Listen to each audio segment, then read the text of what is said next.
listening to the Astral Hour. I'm your host, Astral Meadow. Join me as we take a glimpse into the mysterious.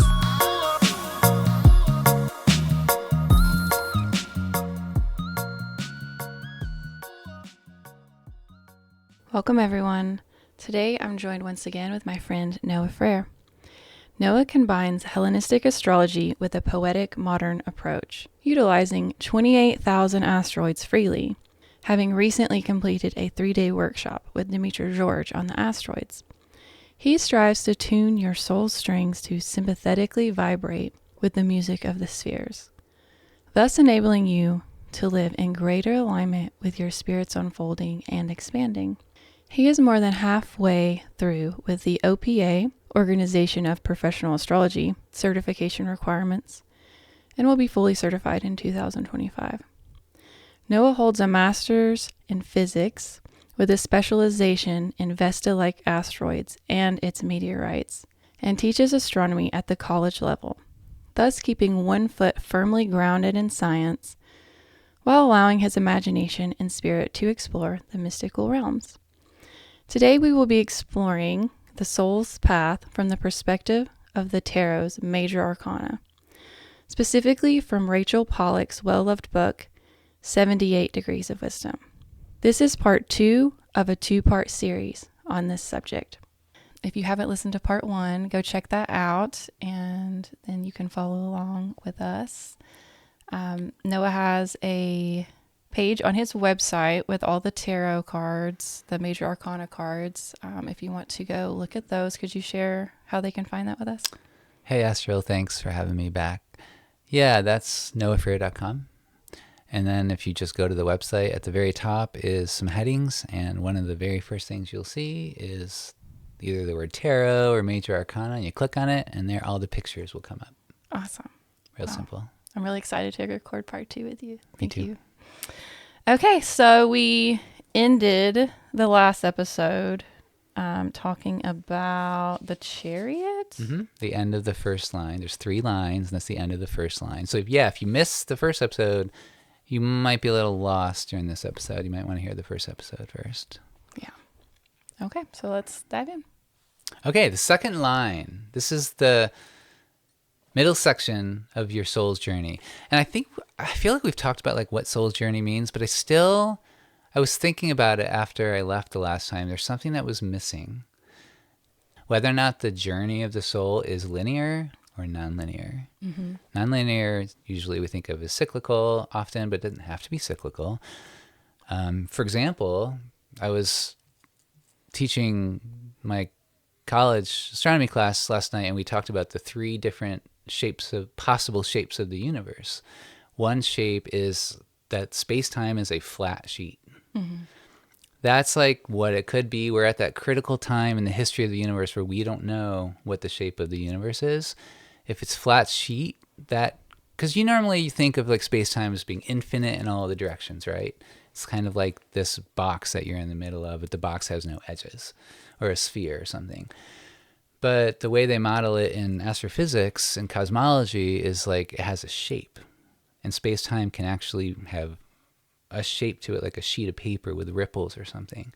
If it's a flat sheet, that corresponds to this critical stage we're in where we don't know if the universe is going to expand forever or if it's going to eventually suck back in and collapse on itself.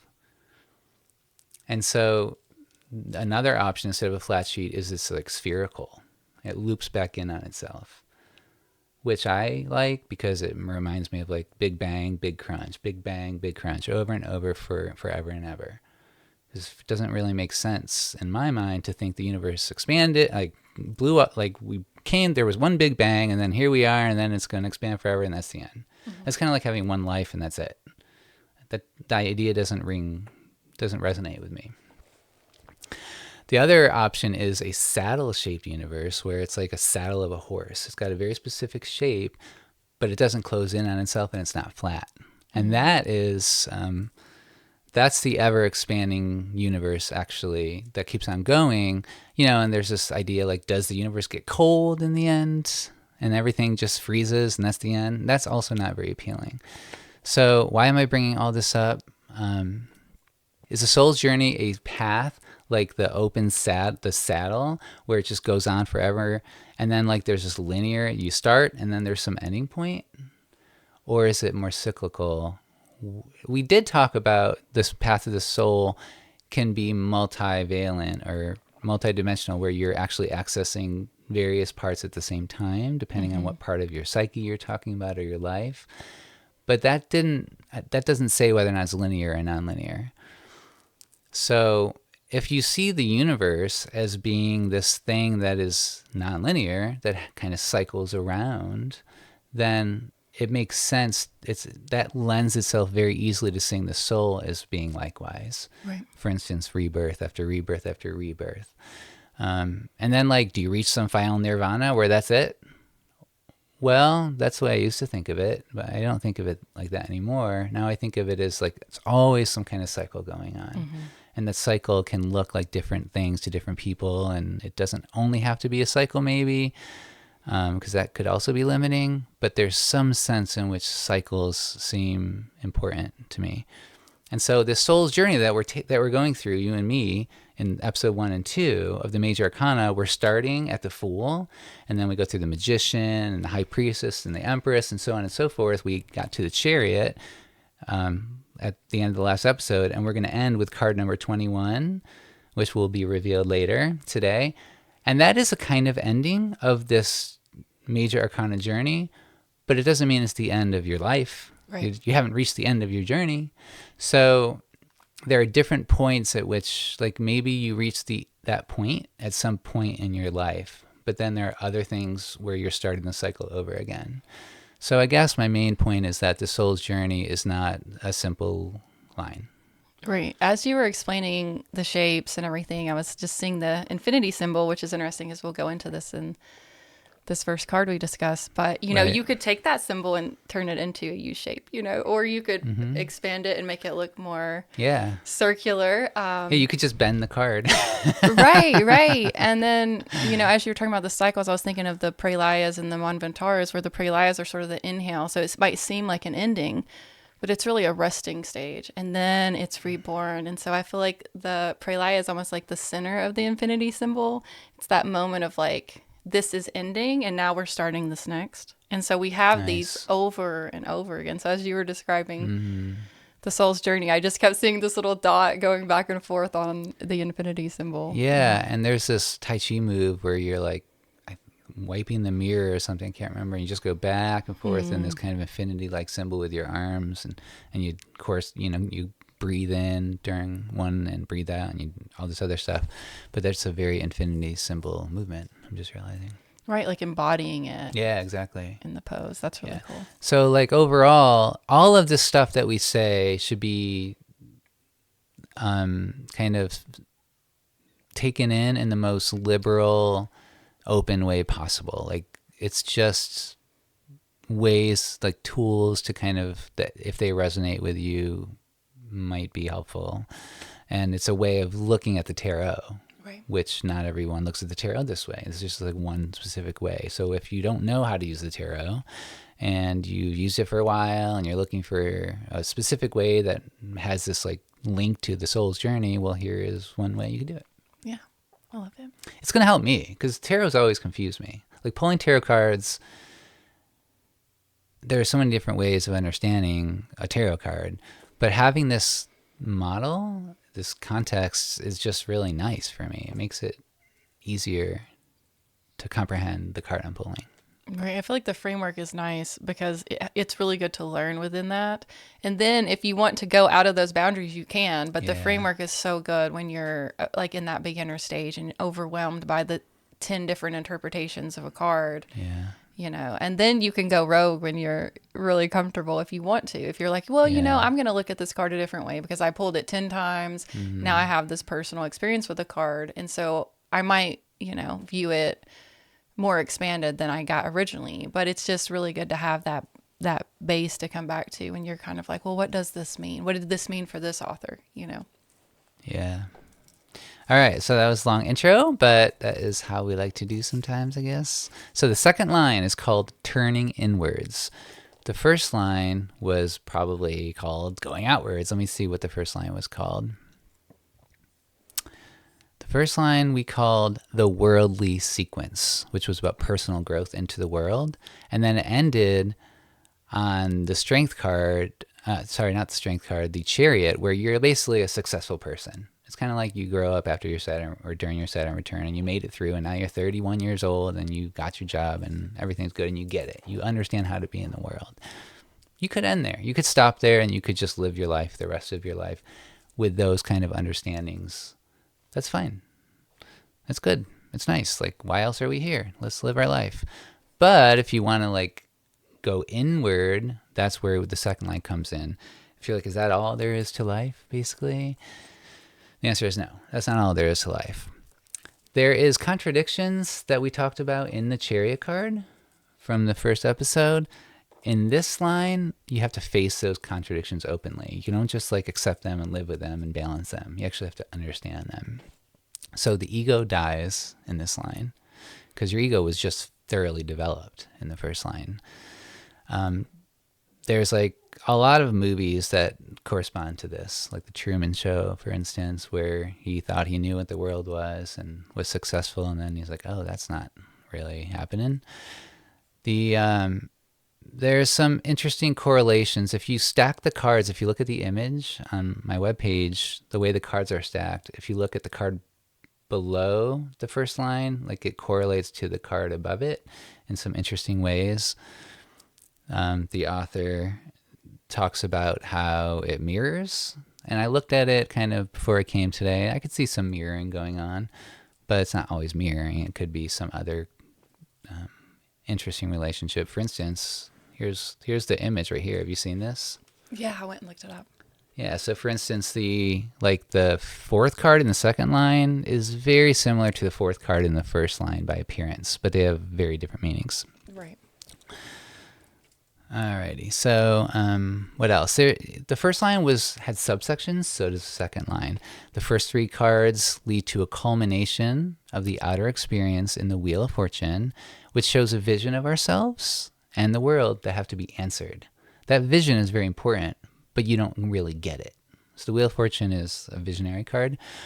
And then there's this, skipping the fourth card for now, let's move on to the fifth card, which is the Hangman. And actually, the Hangman, I pulled two cards at the morning of the eclipse a few days ago, the April 8th eclipse. And the first one was the Hangman, and the second one was the Chariot. And I was like, oh, this is going to be a good day. This will be a success. Like, you can't, like the Hangman going within, and then the Chariot, like, literally means success. Right. It's like, there's no way I'm not going to see the eclipse today. And then the clouds came rolling in before we flew out. We were like an hour-long flight from the eclipse, and the clouds came in and our plane got delayed. I was like, but my tarot card said I would see the eclipse. What's happening? And finally the clouds, passed and we were able to go. But it was like I was like, I'm never going to do tarot again if I don't see the eclipse today. Because it was like, I pulled the success card. That's so funny. I pulled the Hermit and ended up just you did? staying in and meditating and didn't watch the eclipse. So it's like, and it was cloudy. And so like, even if I would have wanted to. It's so perfect. Oh, so it lined up for both of us, Yeah. but we experienced it 2 different ways. Yeah, totally. So that Hangman is an image of enlightenment itself in a way. It's like the glowing. Actually, it's a very eclipsy card because like his head is glowing, which is what you see in the eclipse, the corona. Which I didn't make that connection until like a day later. So in between that is the middle of the whole Major Arcana is the middle of the whole thing is the Justice. So the Justice kind of has this special meaning being in the middle. It's like balancing the scales, but it's also balancing between the past and the future, outer and inner, rationality and intuition, knowledge and experience. So that's kind of the overview of and then, the last couple cards are in like their own subcategory of the second line. Remember, 7 cards per line. All right, so the first card of the second line is strength. Do you have a take on strength before I get into what Rachel talks about? I think of Leo when I think of this card, and I'm always happy when I see it because it's always needed. It's like this reassurance card for me that I do have the power and I am in control, and that Nice. I have the strength to persevere whatever's going on. So that's That's how I Infinite feel. strength. She got that infinity symbol Yeah. above her head. Yeah. Yeah, so it's a picture of a woman taming a lion. I mean, it's very powerful. And she's like being nice about it. She's like nicely taming the lion. Or maybe she's just petting the lion. The lion's already tame. Depends what card deck you're looking at. What do you think? Do you think she's like taming it or it's already tame?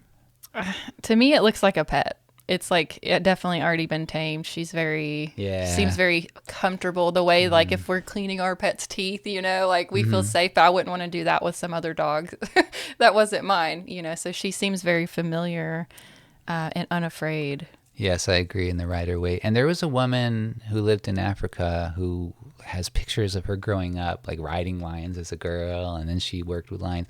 And I meant to do an astrology thing on her, but I never finished that project, as usual. But it was really beautiful pictures of her and lions. You probably don't know who I'm talking about because it's very random, but it's like that archetype has been captured by a specific person. Right. And so it would be a cool thing to look into. Right. So basically, just the image, a woman taming a lion or being friends with a lion, kind of says everything you really need to know. I mean, that's like this is like one of those cards where the meaning of the card is very easy to see in the card itself. But we can go deeper anyway, or like tease out the meanings of it. So it's inner strength to confront yourself calmly without fear. For instance, the lion represents all your feelings and fears and desires and confusions that have been suppressed by your ego in order to control your life, which was the whole function of the first line. But now, what about all those things you suppressed? Like you've controlled them, so that's why you're strong, but they're still down there. That's why this is just the very beginning of the second line. The whole point of the second line is to kill the ego and to find out who you really are.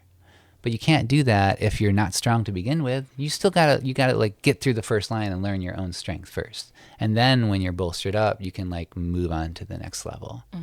Now there are other decks that switch the strength card with another card, and that gives a different kind of soul's journey. But we're using the Rider-Waite version here. This works because we tame the lion as it is released. So this is the reason it's in the second line is, yes, we've conquered the world and we've suppressed our emotions, but we're also just starting to release them. But we're doing it in a way that we can handle.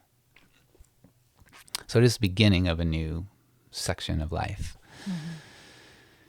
Considered with the last card, the Chariot, we could, when we put them side by side, male and female magic she talks about, which are two different kinds of strength. And she talks a lot about that, but I won't go into the details because it's kind of a lot. There's practical manifestations with these two cards of the Magician and the High Priestess. Remember in the first line, we talked about the Magician being the male archetype and the High Priestess being the female archetype. Well, these are like the manifestations of those archetypes. The Chariot and the Strength card. Masculine control versus feminine intuition and spontaneous release is one of the themes here. And the Fool comes in again because when you end the first line and you start the second line, you have to take some kind of leap of faith because you just made it. You were good. And it's like, all right, well, let's go for it. Let's do something new. And the Fool is always that archetype that allows that leap to happen. Only a fool would give up the control that they just mastered. Really? You want to do that? Well, I guess I'm a fool. There's sexual magic themes that Rachel talks about. Now, in the role this plays in the soul's journey, we need this quality to begin the difficult second line. It's a hard line, so we need the strength to begin. This cannot be accomplished by the ego. Something else has to come to the fore here. It cannot be wholly rational. A lion is not rational. This happens often. For example, reading books on psychology would be an example of like beginning this second line. And if you're pulling this card in a reading, it talks about the ability to face life or some difficult challenge. The way Rachel Pollack sees these cards is she talks about them in the context of the soul's journey, but then she gives a little section on what happens when you pull it in a reading. And it's often like not so pivotal or not so hugely important. In readings, it will come up in a slightly different way than like on your soul's journey. It's not necessarily so archetypal. So she says the ability to face life or some difficult challenge might come up when you pull this card, but with hope and eagerness. All right, so that's it. Do you have any comments on that card? I think we've covered most of it. Cool. I guess maybe the animal nature too, if you think about lion being a beast, is like there's that maturity of like not letting it control you, but you controlling that, which kind of comes with growing up a little bit. Yeah. So yeah, you're controlling, but it's like the thing I like about it is she's not the woman here in the picture is not controlling the beast. She's just, I normally think of her as taming the beast, even though, like you said, she looks like the beast is already tamed. She's just friends with the beast. So that being with the beast is like being with the things that you've repressed in the first line. So you're just starting to release them. right. Like if this was not the beginning of the second line, but still in some other line, maybe it would be a kitty cat. Not quite as threatening as a lion. Right. So it's mixing the successful control over your emotions while also acknowledging that you have those emotions and they're just waiting to come out. Right. It's almost like that lion's going to get mad at some point. You're going to have to deal with it. Right. But before that, before it gets mad, you get to go retire in the Hermit card. So the next card is the Hermit, which is the card you pulled Right. for the solar eclipse. All right, so this is withdrawal from the outer world. It is to help to activate your unconscious mind because you've just spent all this time being very conscious, being in the world, and now it's time to go within. The Hermit's typically seen as a teacher or a guide. It's got a lantern which shows the way. It's associated with the occult, therapist, dream, spirit guide. It's an alternative to the church. It doesn't replace the church, but it's an alternative to it. Approaching God through personal experience. The church was in the Hierophant card earlier in the first line. Now it's like you get to do your own church. Because this is the inner journey we're on now. The second line is about going inside. Now you're not withdrawing from humanity. It's not like you're going to a cave in the Himalayas and you never talk to anyone again. It's just you're like temporarily withdrawing or you're going into your unconscious mind. And even if you are going to the caves, like I actually met a cave ascetic, a hermit in Nepal in, I don't know, what was it, 1900s? Yeah, that's hard to believe. It was 1900s. That happened recently, right? That was a thing? Recent enough, yeah. Okay, so that was before the 2000s. 1994, I met a hermit. I was alone. I like hiked up this hill. It was like 9,000 feet high, and I was just on my own. And I went around the corner. There was this cave in it. And this dude living in it with like almost no clothes. He was smiling and friendly, and I went in and I visited with him. I asked to take his picture. He's like, no pictures, because I guess it steals your soul. That was one way of looking at it. I think he fed me a little something, and it was just like such a special experience. It was like what you would read in a book on Yogananda or something. Right. And that happened. It was wonderful. He was a hermit, but he was also giving me his blessings and shelter for like an hour that we visited. So he did not withdraw from the world, even though he appears to be. Right. The world comes to him. There you go. And he's welcoming and friendly when that encounter that. happens. But he's not going out seeking from the outer world. He's waiting for it to approach him. Yeah, I like that. The world comes to him. I'm going to do that. Vision quests could be associated with this. Transitions, which Rachel Pollack distinguishes transitions from transformation. We're not at the transformation stage yet. We're just transitioning because we're only at the second card of the second line. The wizard staff is the magician's wand again, but here it's being used for support rather than like manifesting. Because the magician's such an archetypally important card. That's like magic. That's creating the universe. He's getting the support from it here. On the path of the soul's journey, we could say that this card is directly below the high priestess. And whereas the high priestess just represents kind of like the magician, a major fundamental underlying archetype, in this card, the hermit requires deliberate mental effort. When you're resting, taking refuge from the world, you're not just like hanging out watching TV. You're like putting effort into your period of rest so that you can grow and get to know yourself better. It takes us beyond the intuition of the high priestess. It's not greater or vaster than the intuition of the high priestess, but like we're now accessing it in a personal way. Somewhat. Well, yeah, more than somewhat. It's the hermit. He knows a lot. When you're just using this card in readings, obviously it would be withdrawal from the outer world, deliberate self-development, maturity, meaning you gain knowledge of what really matters rather than what you think might matter, like making money and having a warm bed. And it could even be like the cards can act as specific people in your life. So when you pull the card, it might be nudging you to pay attention to some specific person who's acting as a guide for you. It's like a literal translation in that way. Right. And that's all I got for card number 9. Any comments? I think you covered it really well. Cool. There was something I didn't realize when I was doing my deep dive, that the lantern has a star in it, and I never noticed it as a star. I just saw it as a light. But the 6-pointed star was the seal of Solomon. Rachel talks a lot about that. Right, which brings some of that magical wisdom theme to it that you might miss if you just thought that was just a casual Totally. light. And the 2 triangles being all, the elements, water, air, earth, fire. Right. So that brings us to card number 10, the Wheel of Fortune. This is the end of that first subsection of the second line. This on one level just means, you want to describe it? Sure. All right. So we have a wheel in the sky. We have Anubis sort of below the wheel, holding onto it, a sphinx at the top with a sword pointing upward. There's a serpent, this time going downward. We had the upward serpent in a previous card. And then we have the fixed zodiac signs. And they're all kind of studying their own little books. Yeah, there's a lot of esoteric symbols in this There's card. It's like so- nothing like the last card, the Strength card, was like an image of a woman with a lion.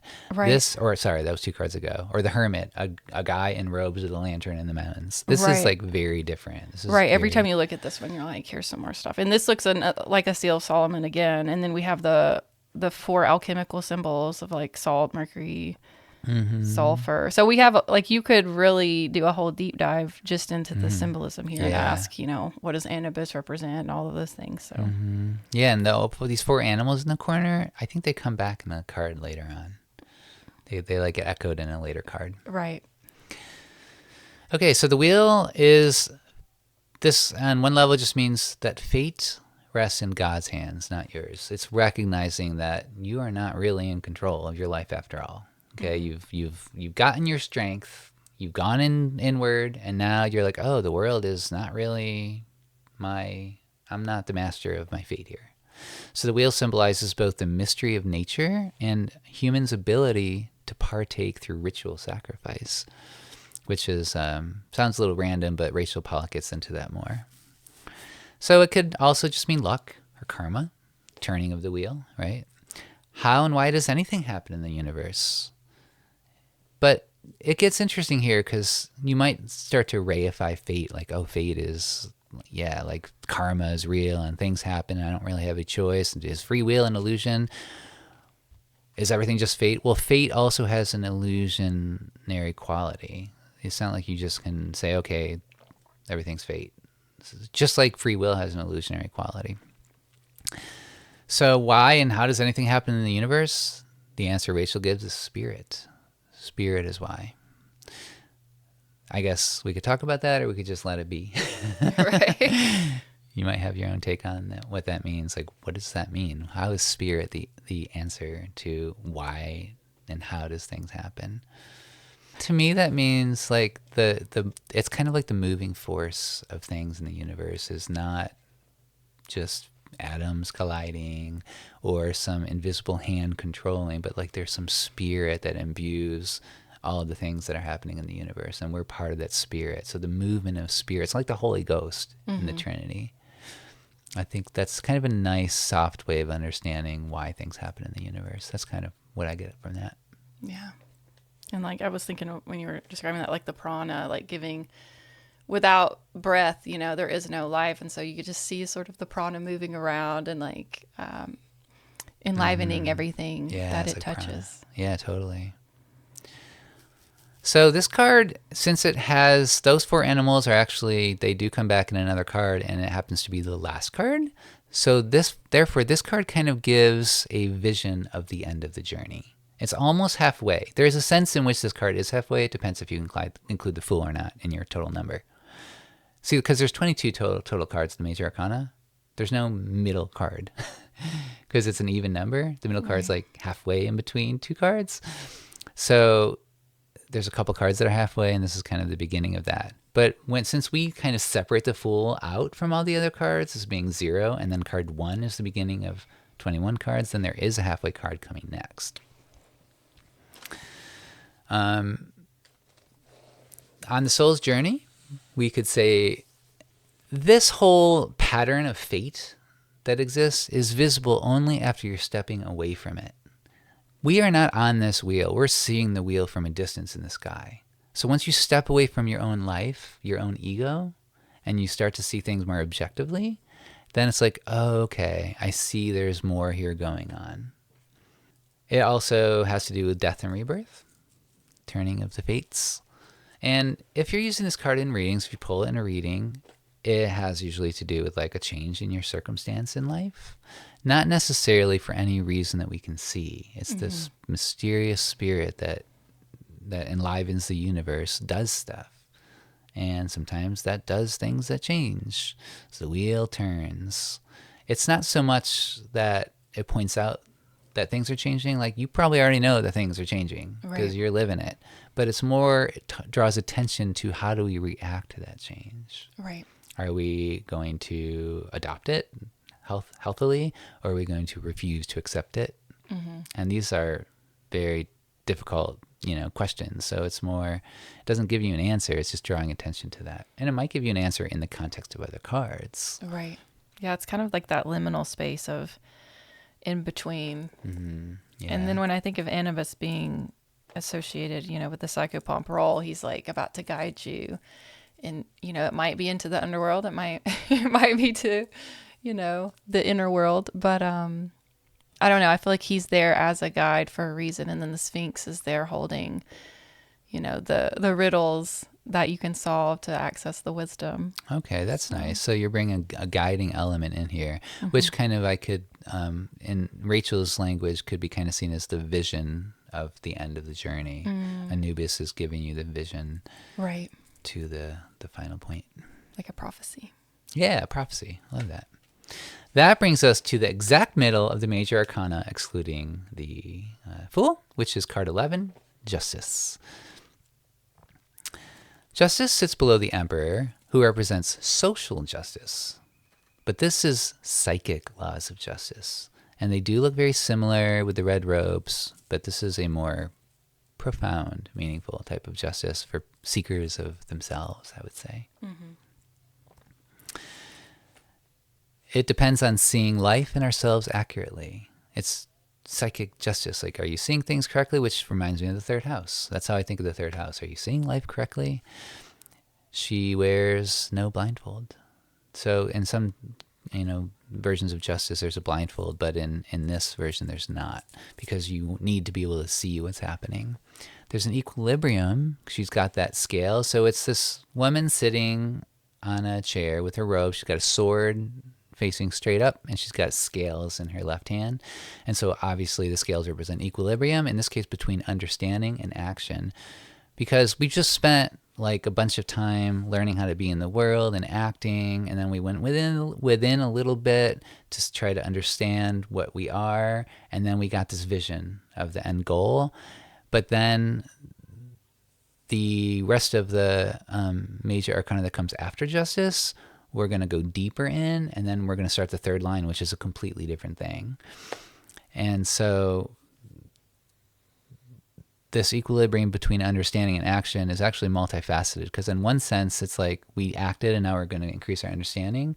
But in another sense, we came to some kind of understanding, but we don't know how to act yet in the world. And we don't know how to integrate our own selves in a deeper way yet, because we don't even know who we are yet, really.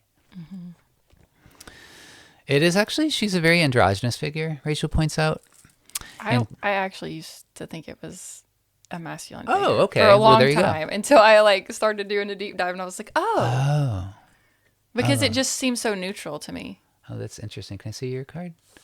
That's so interesting. Yeah. So I see, yeah, I mean, it's like a they. I mean, I can't tell if it's male or female. I just usually, if something appears vaguely feminine, I usually use the word she. I mean, any animal, ask my wife when I talk about my cat. My own cats are all girls to me. Mm-hmm. Well, actually, no, they're not all girls. See, I don't even know. I just like consider if it's like an animal and I don't know the gender, I just automatically assume girl. Right. Female. That's just my prejudice, I guess. So, but it definitely looks masculine also. Right. So, this character, Justice, is poised for action. It's got one foot like firmly on the ground, but the other one's kind of forward of the robes, like maybe ready to get up. That's the way Rachel sees them. To me, they almost seem like they're comfortably seated also. It's kind of a weird liminal space between action and rest to me. It's hard to read the body language for me. Mm-hmm. The two-edged sword signifies choice, which goes very along with the idea of justice.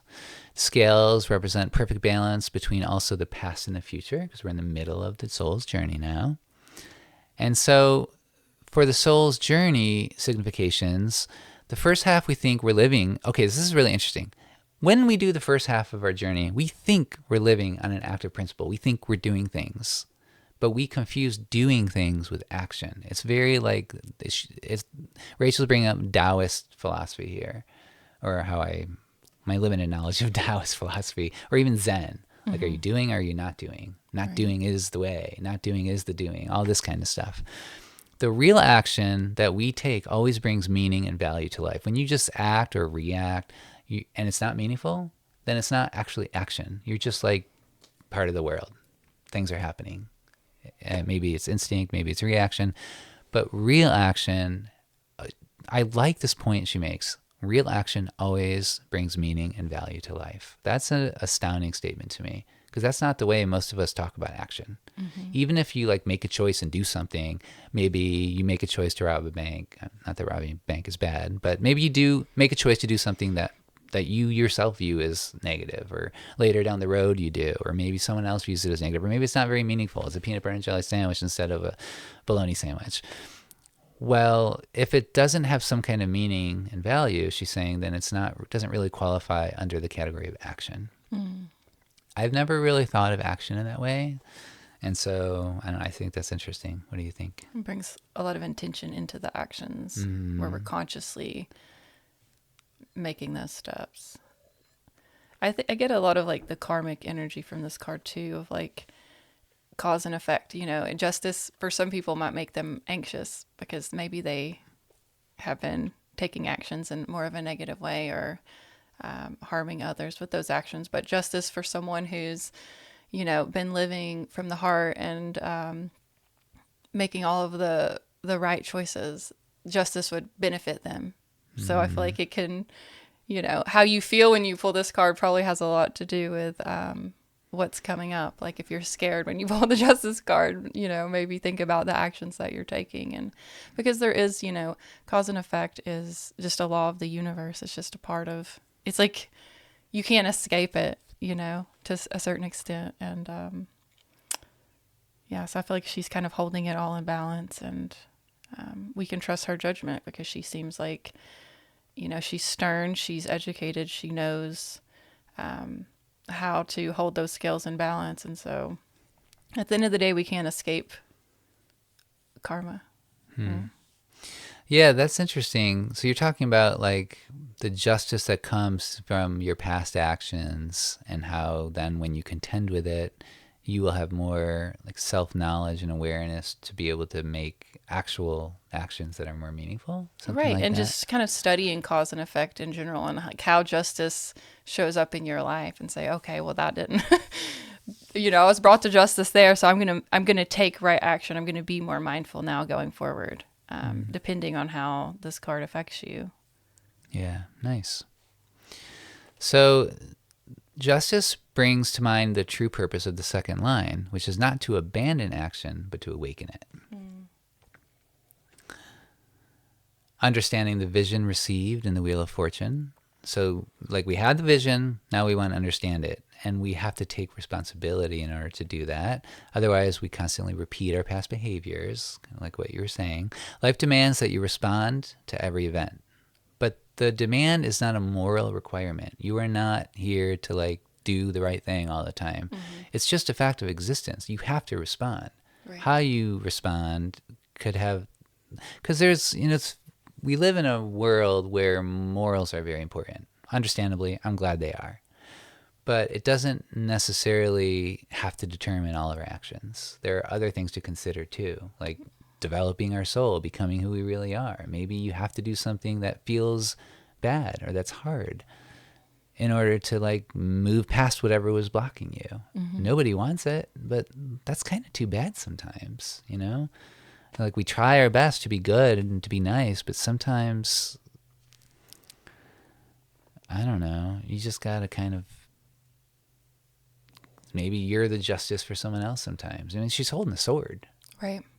And scales a balance. Like, you're going to send someone to jail for 20 years? That's a hard job. People do it, though. Right. I'm not saying they should do it. I don't know what they should do. I don't know what we should do with people who are causing a lot of trouble. But it has to be contended with, and justice kind of talks about those things, too. Right. Yeah. So if you pull justice in a reading, pay careful attention to this card, Rachel says. She only says that about a couple of cards. Events have worked out just as they were meant to. Honesty about seeing the truth of this and extending that honesty towards others. I like that. Yeah, so do I love the justice card? I feel like she's an important card because she's that halfway place, and she reminds us what real action is, and she demands justice of our own psychology, but kind of a serious card, I feel like. Not the funnest of cards. Although she represents Libra, right, in the One World view. Yeah, with the scales. Yeah. So that leads us to the next card, which is the Hanged Man. Hanged Man is card number 5 in the second line. So there was 2 more cards after this. And he represents acceptance after the crisis of accepting your life. So life is hard, and then you figure out that there's much more to it than you thought with justice. And now, like, well, I get it. Okay, I accept it. I've come to terms with my own past. And now there's some kind of peace that comes after that, actually. Upside down, he's hanging upside down on the tree. Some people would call it the tree of life, but it's a tree of some sort, and his head is just positively glowing. He's got his legs in a figure 4, right? Does that mean anything to you? 4 always makes me think of foundations and structure. So it's interesting to think about that in this card. So the upside down signifies a reversal of attitude that comes through spiritual awakening. Like, now you're kind of awakened to something greater. Now, the third card that we covered a couple cards ago, that was a Wheel of Fortune. Wait, no, that's not right. Sorry. Rewind. This is the third card that symbolizes the halfway point of the Major Arcana, because the weird way that it's numbered, you could consider that there's like 3 cards, and this is like the third one. After this, there is no more possible halfway point to the Major Arcana. That would be, those 3 cards would be the Wheel, Justice, and Hangman, which kind of draws the reason we mentioned this, that it's the third card of the middle. It represents the fact that this whole journey is a process rather than a moment. It's not like you suddenly reach the halfway point. It comes with time and with different shifts of understanding. So this tree of life, as Rachel talks about it, she brings in ideas of Odin. Do you want to tell us about Odin? I was thinking about, Yggdrasil, and him hanging on the world tree. I can't remember how many days, but it was a part of his mythology. Mm-hmm.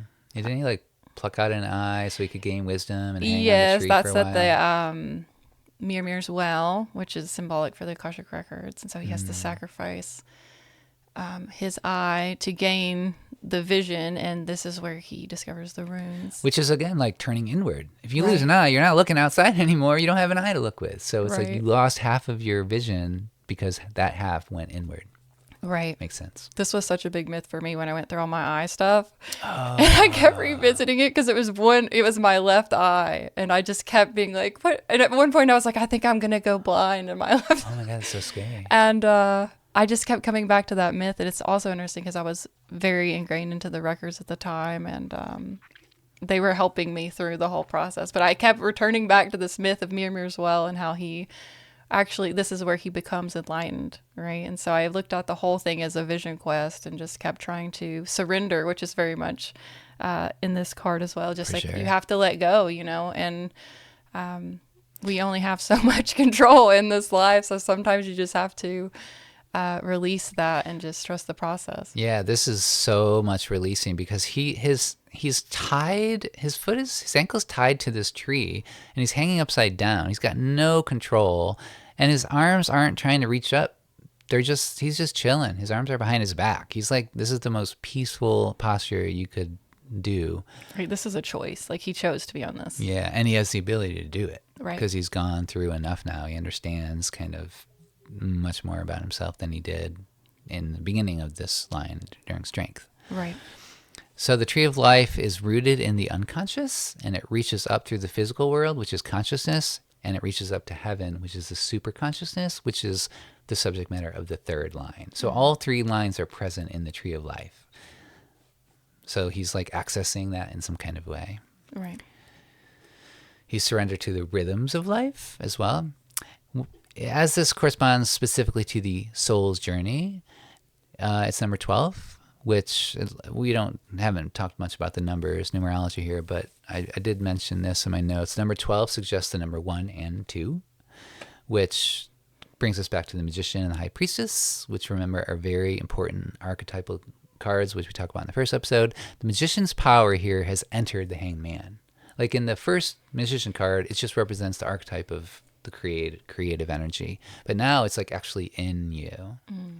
And the archetype of receptivity, which is more like the high priestess, is also in here. So card number 12 combines card number 1 and 2.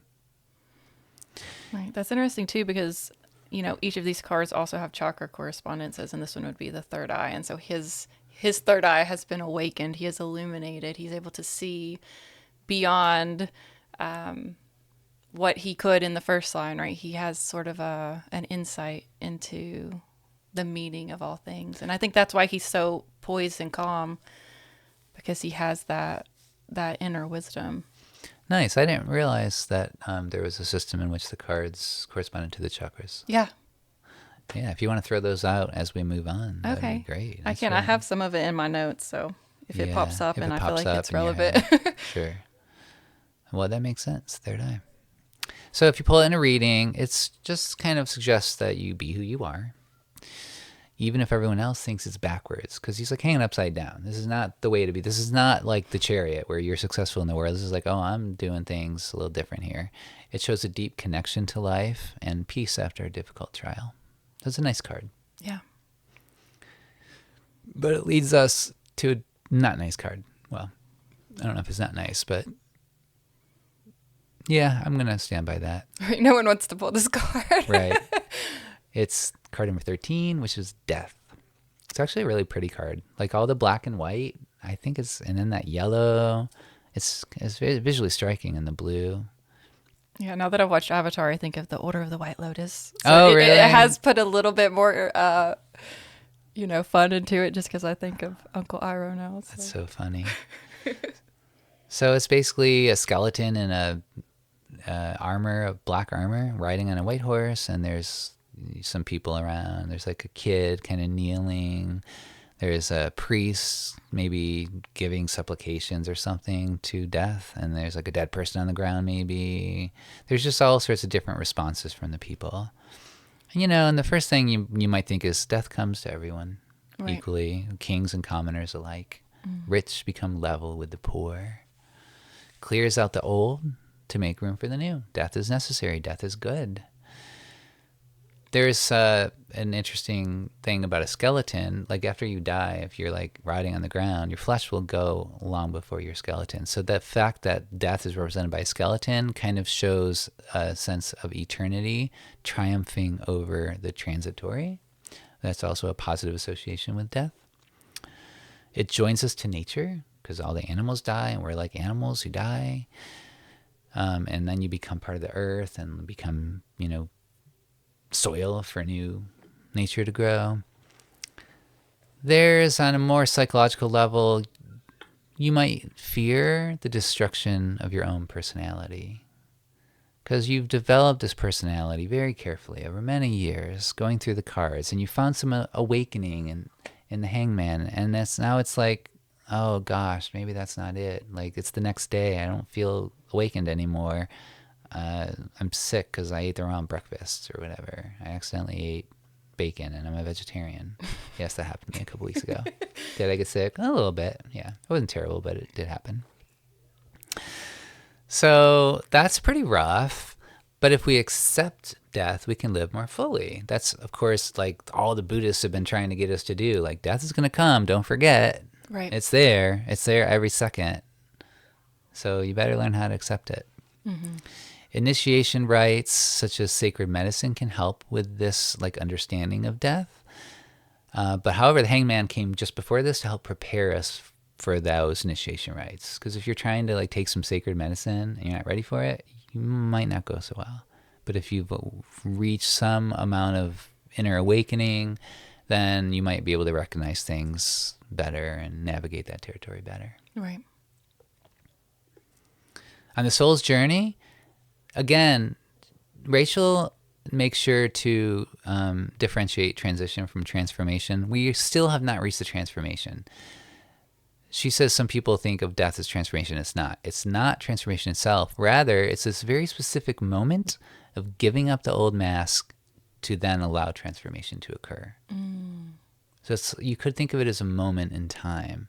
Like, oh, something just died.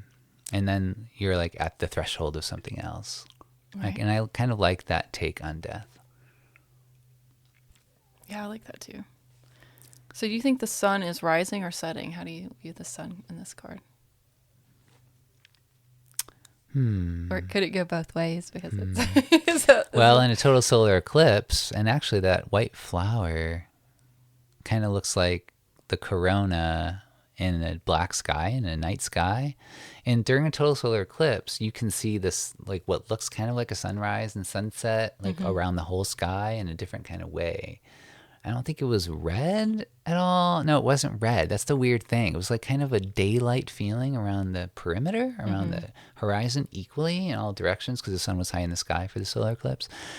And yet it's like pitch black night up above where you can see Venus and Jupiter pop out of the sky. So in that sense, if we see this rose on the flag of death as a solar eclipse, then the sun would kind of represent like daylight, which is neither sunrise or sunset. So that's one answer I have. Okay. But if I'm not thinking about a solar eclipse, which is hard to do these days because I pretty much think about solar eclipse all the time now. Really, it's crazy. I'm just like, everything I do, I just like the solar eclipse comes back into my, like I can feel it. It's very strange. It's like a physical psychic feeling that's like embedded in me. All right, so I'm obsessed with solar eclipses, yes. Okay, so if it's rising or setting, I mean, I don't know. I mean, we could ask ourselves, are we facing the east or the west too? I mean, death is usually associated more with like the seventh house and the west and the setting sun. So like my natural response would be it's a setting sun. Right. But there's something nice about thinking the sun's about to rise. It's just starting to rise because something's died, and now we're about to enter into some new day. Right. Because the sun dies every day. Yeah. And is reborn. And so I feel like it's death, but it also has the future perspective of rebirth, like on the horizon.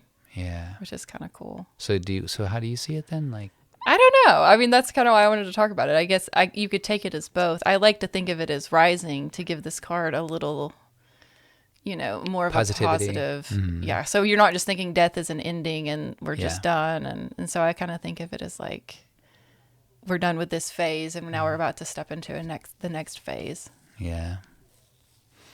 In terms of astrology, the 12th house does kind of represent death. And so, and the rising sun is, could very easily be in the 12th house, the way you cast a chart. And so that kind of also lends itself towards the rising sun idea. Right. And it's in between the two pillars, which we've had come up in a lot of cards too. So yeah, those two pillars are really important. We're not really getting into the pillars during these episodes, but Rachel does talk a lot about them and how they come up and what they mean. Right.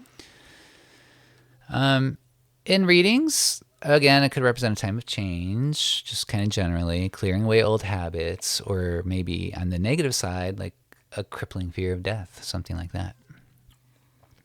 That leads us to our next card. Is this the last card in the second line? Are we here? We are. We're at the end of the second line. It's card number, if I can read my Roman numerals correctly, 14. What is the card?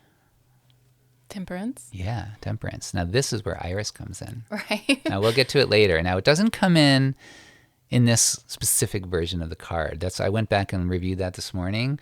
There's a different version of the card in what Rachel calls the Bota deck. I don't even know what Bota stands for, but it has a rainbow above the angel's head. Right. And that's when she starts talking about Iris. Right. Well, it's cool that it has irises in.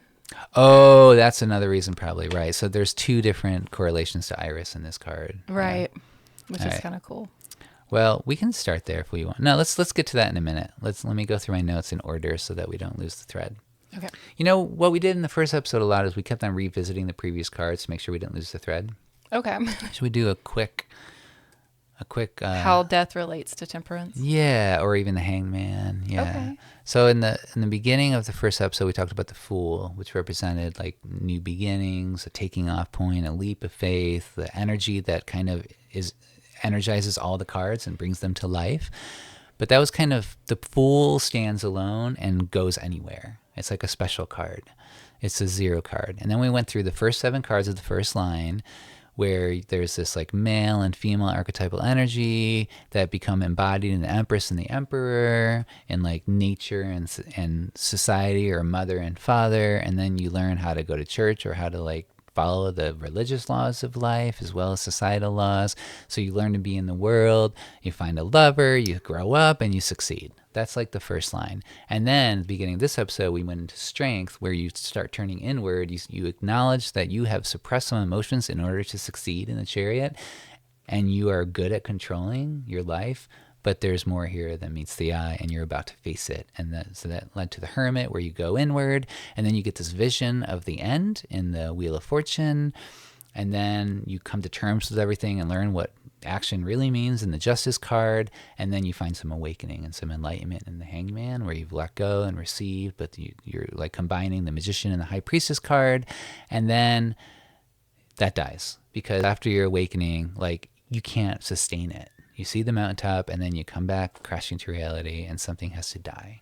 And that death allows you to then move into this last card of the second line in a really fresh way. If your ego didn't die first, then you're never going to get to the last card. So the death card's hard, but then you have temperance. All right, that makes sense? Yeah. Okay, so let me see what temperance means here. It appears below the chariot. So again, this is actually, even though this whole line is going within and getting to know who you really are, this card is where, since you've died to your old ego, this card reconnects us to the world again. but in a more meaningful way. So it's kind of like the Chariot in a way. It's like you've reached some level of success here. You've actually arrived at the end of the second line. You've succeeded. The Temperance card is a very positive looking card. Do you want to describe it? Sure. We have an angelic figure holding 2 cups, sort of pouring water back and forth between the two. They have 1 foot in the water and 1 foot on land. There's some irises blooming to the right of the card, and to the left there's a little path that leads to the mountains and the rising sun, I'm assuming. Mm-hmm. The water looks calm and clear, and yeah, there's that corona effect, sort of a nimbus around the angel. Without it, Mm-hmm. it's interesting because it's not like the yellow nimbus that's behind the hanged man, but you can see that it's emphasized without the Mm-hmm. halo itself. So Yeah. So that's good. Yeah. So temperance means basically like moderation, but not of necessity. You're not being moderate because like I have to be moderate in order to remain in good health and have good relationships with people. This is a deeper kind of moderation that comes from actually a true and proper response to all situations. It's like you've kind of mastered your own inner self at this point. And that's great. I would like to be that person. Sometimes I moderate because I feel like I have to keep the peace or something. right. But if you're truly like if you've reached this level of temperance, you're just doing it because you actually know how to respond properly. And that takes a lot of self-knowledge, and you've already learned how to be in the world. So combining those two things in this card is very powerful. We have a tendency in life to like partition parts of life off in their own categories to deal with them because it's a lot to handle. But in this card, we kind of combine all those things harmoniously. It's even what she's doing. She's got 2 cups with water flowing, right? It's impossible. You can't do what she's doing. The water is flowing down at an angle. So that shows you the great difficulty of actually reaching this state of temperance. Like, good luck being that angel who can pour water at an angle from one cup to another. But that's kind of what we're being asked to do to come to this level of self-knowledge in this end of the second line. On the soul's journey, it's time to return to normal life again. We just went in and like learned about ourselves, but it's not just conceptual. It's like behavior oriented. It's like we are now going to act correctly. So it's a very practical card. There is a rainbow in the Boda deck, not in the Rider-Waite deck, but there's also irises, as you said, in this deck. So the angel here represents Iris in Rachel's view, which means these following things: peace after the storm, promise of a new life, the rainbow, right? Traveled to the underworld. Apparently Iris traveled to the underworld to fill her golden cup with water from the river Styx. Right. Yeah. She's a psychopomp like Mercury or Hermes. Okay. Right. Yeah. And that the message is there. We have to make that descent into the underworld to find renewal. Right. Like after you die, you go to the underworld, and death came before this card. Right. It's that rainbow that's bridging The rainbow two. bridge. Yeah. The Bifrost. The what? The Bifrost. The Bifrost. Nice. So the angel, or maybe the rainbow represents Iris. I don't really know anything about Iris. Well, who is Iris? So Iris, if you think about the eye, the iris of the eye is taking in all the colors. Yeah. So I feel like there's all these correspondences with Iris as far as having this ability to interact with all of the different rays. But if you study the flower irises, they actually come in every single color as well. So it's just, Wow. to me, fully embodies all of the rainbow energy. But is Iris an angel?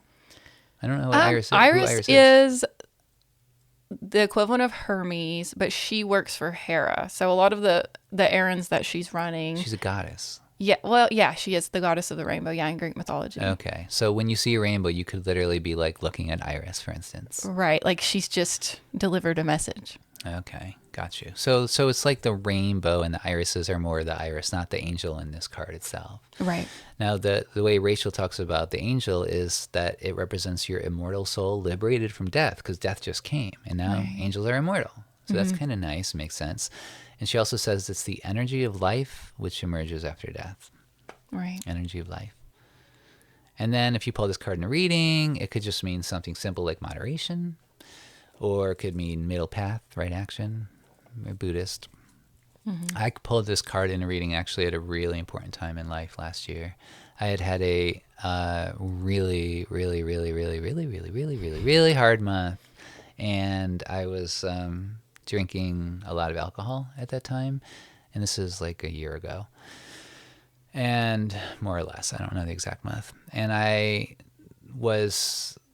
don't remember if I asked the tarot deck if I should. I think I asked the deck. I was like, I'd like to quit. I really wanted to quit drinking for a year because I thought it wasn't helping me at this point. And I think I asked the deck what I should do. And I pulled this card. And it was like so perfect because it was 2 cups. And it was such a positive card. And I don't remember all the reasons why now, but I just know it was like a clear affirmative. I was like, yes, that's going to happen. That's what I'm going to do. It turns out it didn't work out. I went back to drinking like a few weeks later because that's kind of what happens when you're used to drinking a lot.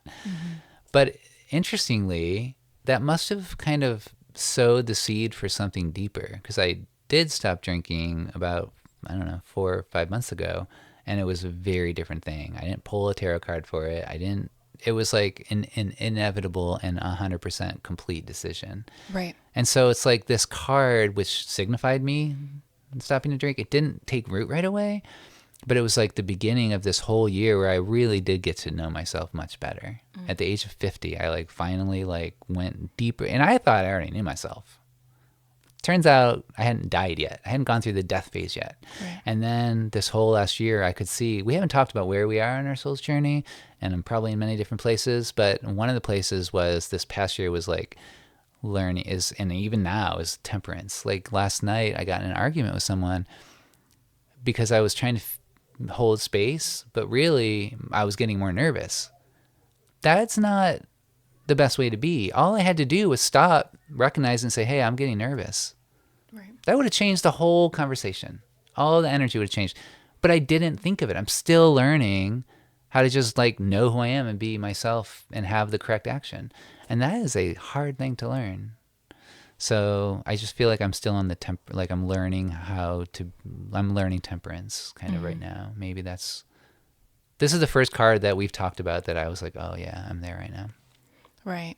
And that's cool that you're doing the Tai Chi and stuff, because I feel like that is a physical practice to kind of help you to think about it, not just so mentally, but like to really to get into that flow state and to not, practice non-judgment of where you are in that moment or the other people in the class, just to sort of release all judgment and just embody, love and peace. Yeah. Yeah. So this is one way tarot, this is like, I'm giving you a practical example of how you can use the specific formulation of the tarot cards as the soul's journey to like give insight into your life. Okay. The third line. We finished the second line. We found out who we are. What's next? Isn't that good? Aren't we good? Don't we do it? Apparently not. There's a whole nother journey to go through. This is called the Great Journey. Parentheses, goal of enlightenment. So now stuff gets real in a whole new way. This deals not just with the world or with yourself, but with archetypal forces beyond yourself. This is the super consciousness state. And it's like, oh, of course, yeah, there's more to life than just the world and me. There's like, what is the whole universe? And that's what this line gets at. So most people are content to end their journey of temperance. I would be pretty psyched if I can actually learn right action and be like, I'm good. I'm just going to like live out the rest of my life in peace. But there's more. Complete union with the spiritual foundations of reality is the point of this line. In the Hanged Man, we reached beyond limiting illusions of life. In temperance, the separateness returned. When we learned how to be temperate and like do things like really know ourselves.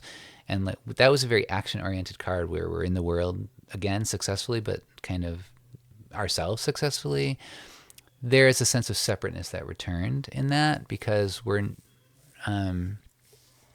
kind of moved out of exploring some kind of deeper inner state. We've like reached a state of balance.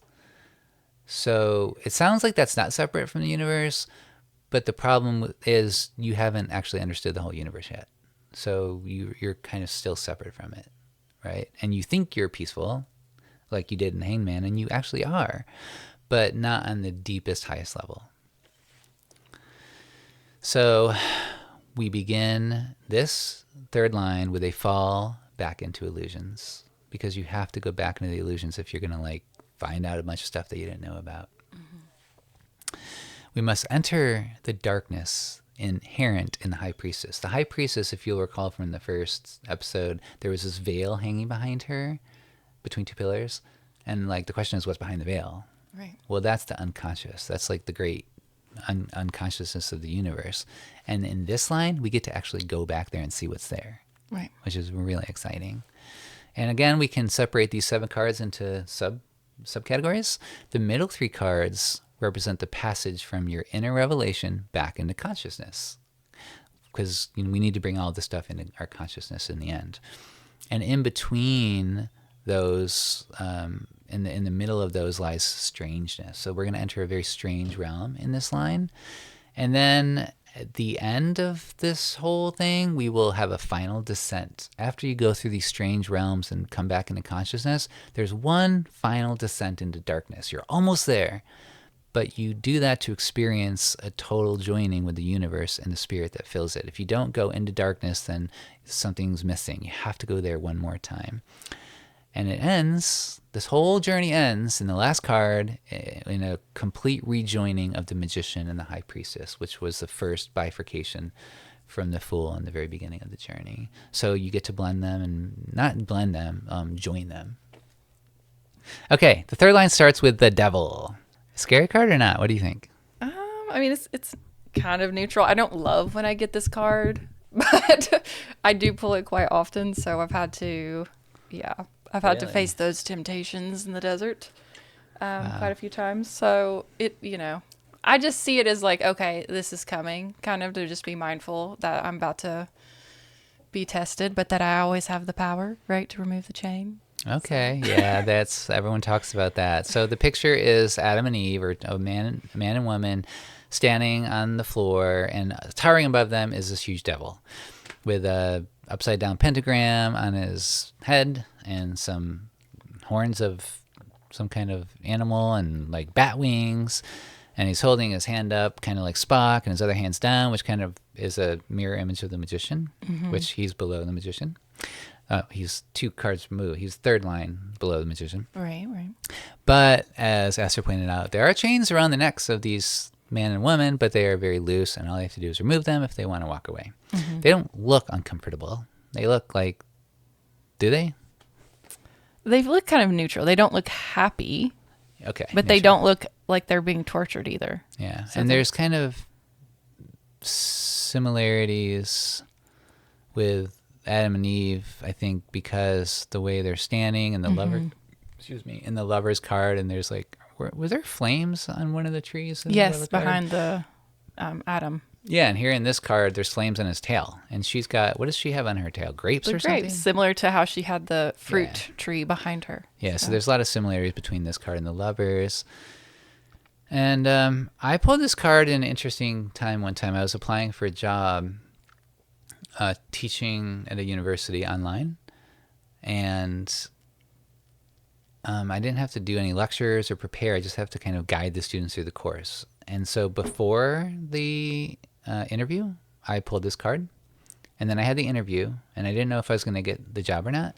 And then I pulled another card, and I pulled the card again. So it bookended my interview. And I didn't know what that meant, and I got the job. So this card represents Capricorn in my school of thought. And Capricorn is very often associated with institutions, and I was like, wow, it was just really interesting. So whenever I see this card, I think of like getting that job at the university, which is not at all what we're going to talk about today in the soul's journey. Right. But like I said, Rachel distinguishes between using these cards in a regular reading on a regular basis or using them as archetypal forces along our path of the soul. You can blend them any way you want, of course. But all right, so this card introduces a third line. It provides the vital energy for the work of this line. Just like the strength card, Taming the Lion, provided like the strength we needed to get to temperance. Now we need some energy. This card is very energetic. I mean, this devil is like a powerful figure. There's just a lot of potential. There's a lot of meaning, like potential that you can read in this card, read into it. It has a lot of different stuff going on. Mm-hmm. The devil is the true hero of Milton's Paradise Lost, Rachel says. He represents illusion, or this card represents illusion, such as materialism or incomplete knowledge, which, we just talked about. You've reached temperance, you know who you are, but you don't understand what the whole universe is about yet, so your knowledge is incomplete. And this is like, bam, take that. You don't know, you only know a little fraction of the universe. The devil's power rests in illusion that nothing else exists outside of personal desires. So that kind of also reminds me of the Garden of Eden card, the Lover's card, which has to do with desires. And we might think that, like, now that we've reached this grand level of understanding about ourselves, we can kind of just do what we want. Well, that is not really the case.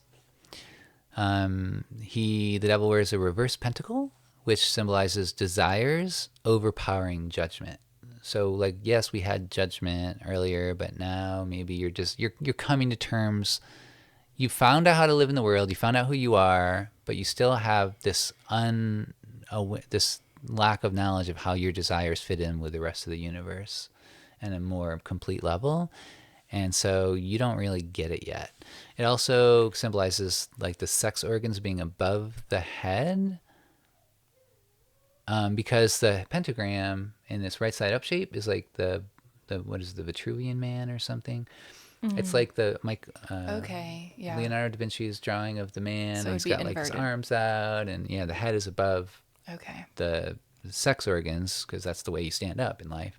But when it's inverted, it's like, oh, now the sex organs come first and your head's second. It's like instinct more powerful than reason or something like that. Mm-hmm. And this is like, you can't enter the third line unless something dramatic happens. Right. Or because you've already gone through all this stuff, and now it's like, okay, we're here to do something very different. And so like maybe instinct becomes something you're going to have to deal with, desires, illusion. And restriction, if you think about, the Saturn association. Oh, the Saturn association with Capricorn. Capricorn, right. Yeah, restriction. Mm-hmm.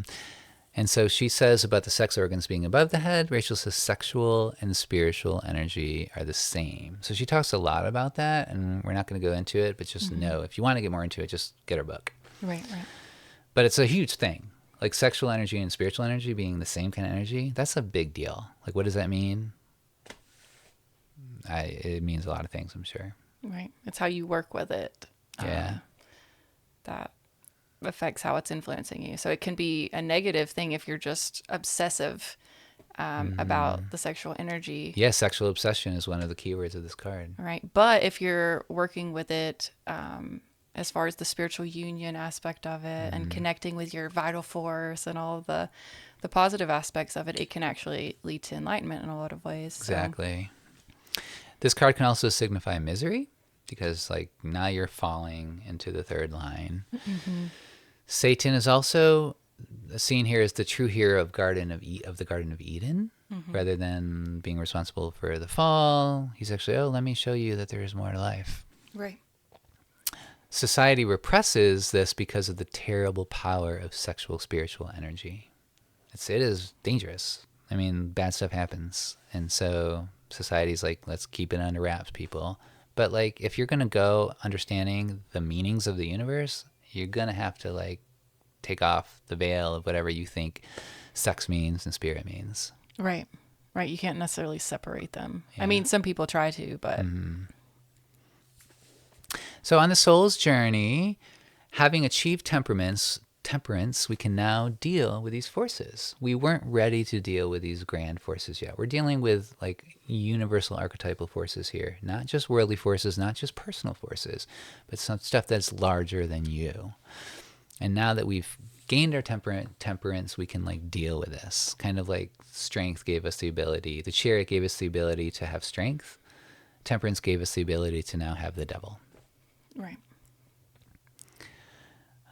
Life energy locked up in the hidden areas of self. So like as we started this card, we talked about how it provides the vital energy for the work of this line. So it's like there, it's just hidden up in some unknown parts of yourself, the deeper parts that have to do with the universe.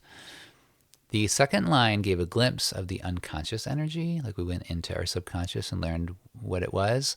But the third line requires a complete release of it. So we have to go beyond our subconscious in order to accomplish the task of the third line. Now, if you pull this card in readings, it could have to do with like a narrow materialistic view of life. So for instance, when I got that job at the university, like, was I doing that just for money? You know, is that why I took the job? Well, yeah, that's one of the main reasons I took the job. I needed money.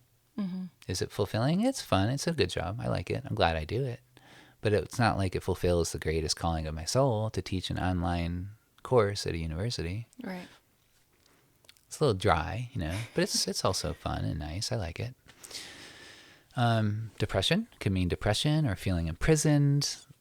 You know, maybe those imprisonments are coming from your own state of mind rather than reality. Maybe you're a slave to your desires. That's a good one. Or it could have to do with helplessness and shame.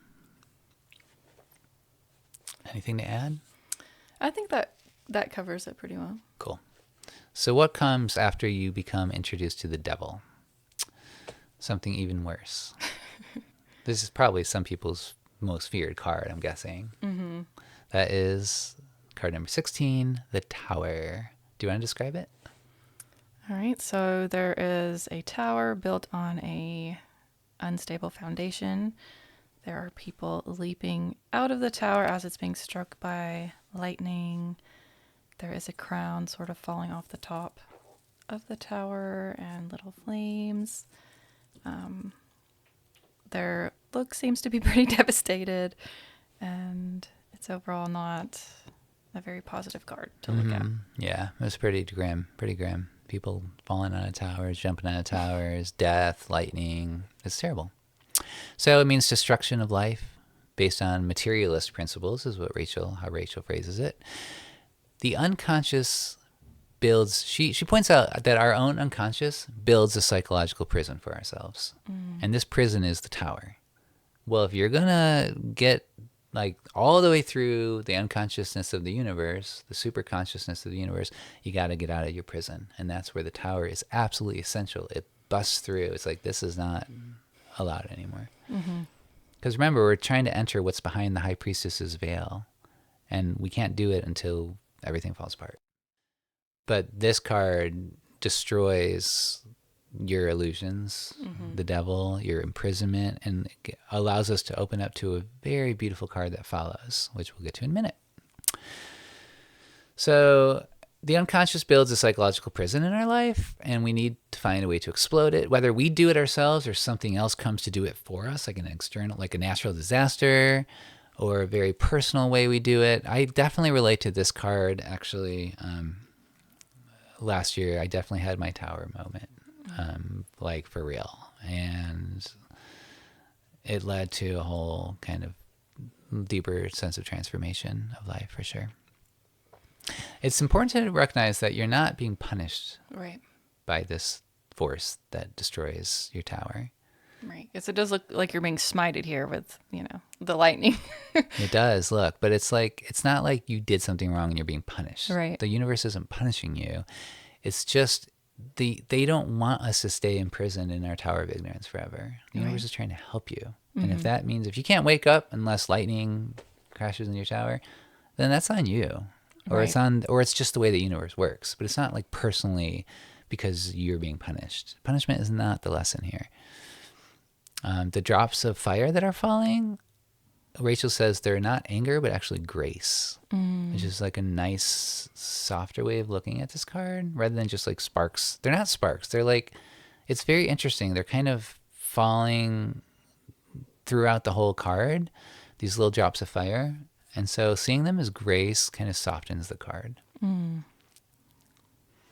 Why is it so violent? Because sometimes no other way exists. You just have to wake up in the hard way.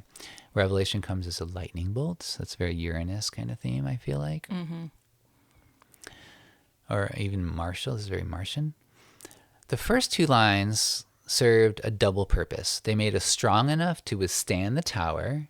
We weren't ready for the tower earlier in our journey, and they put us in a position to receive it. So it gave us strength and put us in the position to receive it. It's dangerous, sure. My wife, Jill, she often will say, there is great danger on the path. And she got that from, she's quoting someone else, I don't remember who. But it's like a thing that I've heard a lot. There's great danger on the path, and it comes up sometimes in my head. Oh, okay. Because like as you're trying to find inner awakening and a greater meaning in life and enlightenment, like stuff gets hard sometimes. Right, It's not cushy. It's not easy. The hero's journey. Yeah. The Soul's Journey. This card comes below the High Priestess. So this is the ripping away of the veil. This is the moment you rip the veil away. Now you haven't entered behind it yet. This is just like, I'm tearing it down. I'm going back there. That's why it's so important, this card. One of the most complex trumps, Rachel says. I think she does elucidate why, but I can't remember. Get the book if you want to find out. It's called 78 Degrees of Wisdom, A Tarot Journey to Self-Awareness by Rachel Pollack. All right, so Rachel is no longer with us on this earth, but doesn't mean we still can't support her in the afterlife. So if you pull this in a reading, it could represent a period of violent upheaval. Certainly did for me. I didn't pull it in a reading, but like if I'd pulled a card that day, this is probably a card I would have pulled. Remember that this can lead to freedom, so it's full of promise, just like death was full of promise, and it could just mean a flash of enlightenment, like taking a positive view of it. So that leads us to card number 17, perhaps the most beautiful card in the Major Arcana. Yes, this is definitely my favorite. And if I were to pick a part of the journey I would like to be on at all times, Yes. it would probably be the star. And it makes me think of Aquarius. So that's where my Venus and North Node are in my chart. So that's definitely where I'm headed, and where I am when I'm at peace. I feel like I'm embodying the star. And it's also my rising. So Beautiful. So what does it look like? all right, so we have a naked woman peacefully pouring water out. She has 1 foot in the water and 1 foot on the ground, similar to the previous card we talked about. She has stars all around her, and she's just at peace and graceful and seems very intentional with the way that she's pouring the water into one of the cups is pouring into the earth and the other's pouring back into the water. So Yeah, and her hair is the same color as the big star. It's kind of nice. How many points are on the star? 1, 2, 3, 4, 5, 6, 7, 8, which is a very Venusian number because Venus takes 8 years to make a pentagram in the sky. Okay. And there's 8 stars in the picture too. Right, it makes me think of the 7 chakras, but then the 8th being like the soul star at the top. Nice. And you said your Venus is in Aquarius? Yeah. Oh, so this is like a perfect card for you. Right, conjunct my North Node. All right, this is your card. I love it. So after the storm, peace. That's the first signification. It's about wholeness and openness and healing. Oh, please, healing. I need some of that. After the tower, yes, you got to heal. If we compare this card to Temperance, remember Temperance also had 2 cups pouring water, but Temperance was a very controlled pour, pouring 1 cup to another with a stream of water. This is very different. The star is free. She's pouring it out freely, 1 into the water. The water always represents the unconsciousness in Rachel Pollack's view of the tarot, and 1 into the ground, which could represent nature, reality, or something else. So it's like kind of a hippie version of temperance. On the soul's journey, here we see what's behind the high priestess's veil. We entered the veil and we get the star. That's nice. I like that. That's what's behind the veil. I should have gone there a long time ago. But you had to like rip the veil away first. That's the problem. We weren't ready for that. So this is a really lovely way of thinking of the tarot, thinking that that veil has some great mystery, and behind the mystery, behind the veil is this, the mystery is beautiful. Mm-hmm. I love that. The water poured onto the land indicates that the energy freed by the tower, because now that your tower's not locked, your energy's not locked up in the tower anymore, it's free. That energy is directed toward outwards as well as inwards. So that's what the land could represent, rather than going inwards, outwards. We've gone beyond myth here to its source as formless energy. It's an interesting statement, because we often think of myth as being kind of corresponding to like archetypal energy patterns. But here we're saying, Rachel's saying, like, we're no longer in the realm of myth. We're actually there, in the formless energy. Right. You can't get to the truth of the universe unless you actually like understand that you are with the formless energy on some level. Mm-hmm. So this card kind of gets you to somewhere very, very deep. Light coming out of the darkness, the unconscious changed into ecstatic awareness of superconsciousness. So here we have the state of superconsciousness. It's kind of like a better version of not the hermit, the hangman, kind of, in a way. The hangman was great because he's like enlightened, but now it's like you're in this deeper state even. Mm-hmm. Now notice the foot does not penetrate the water. It's standing on top of it. What that means is that the collective unconscious has not been entered, only stirred up. So even though we're in this like mysterious, beautiful realm of formless energy, we're not at the end of our journey yet. Right. Like we haven't actually stirred up, as she puts it, the collective unconscious. Or we've stirred it up, but we haven't actually entered it. We're just not in the water yet. Right. So her foot is kind of like getting involved a little bit, but there's still something missing. Right. Now, as opposed to Temperance, which is a card of action, or the Magician, this is not a card of action, but of inner calm. And one thing I love that she says here is, for the moment, the journey can wait. So this is like a true rest stop from the journey. Like you've reached some kind of state of grace. And I love that. If you pull the star in a reading, it could say something about having hope, healing, and wholeness, or the unconscious being activated, but in a very benign way. So I just had this vision of in Lord of the Rings, when I think it's they're in Lothlorien, and she gives him the star glass. But at that point in the journey, it really is like this peaceful, like, they're eating, they're getting more materials for the journey ahead, and it really is this nice, refreshing, just like be vulnerable for a minute, take off your armor, and just magical realm of rest. Yeah, that's great. I love that. Yeah. The star is Lothlorien. So now we're getting real close, guys, to the end. We are halfway through the third line. So after the card coming up, there are 3 cards to go. Yeah.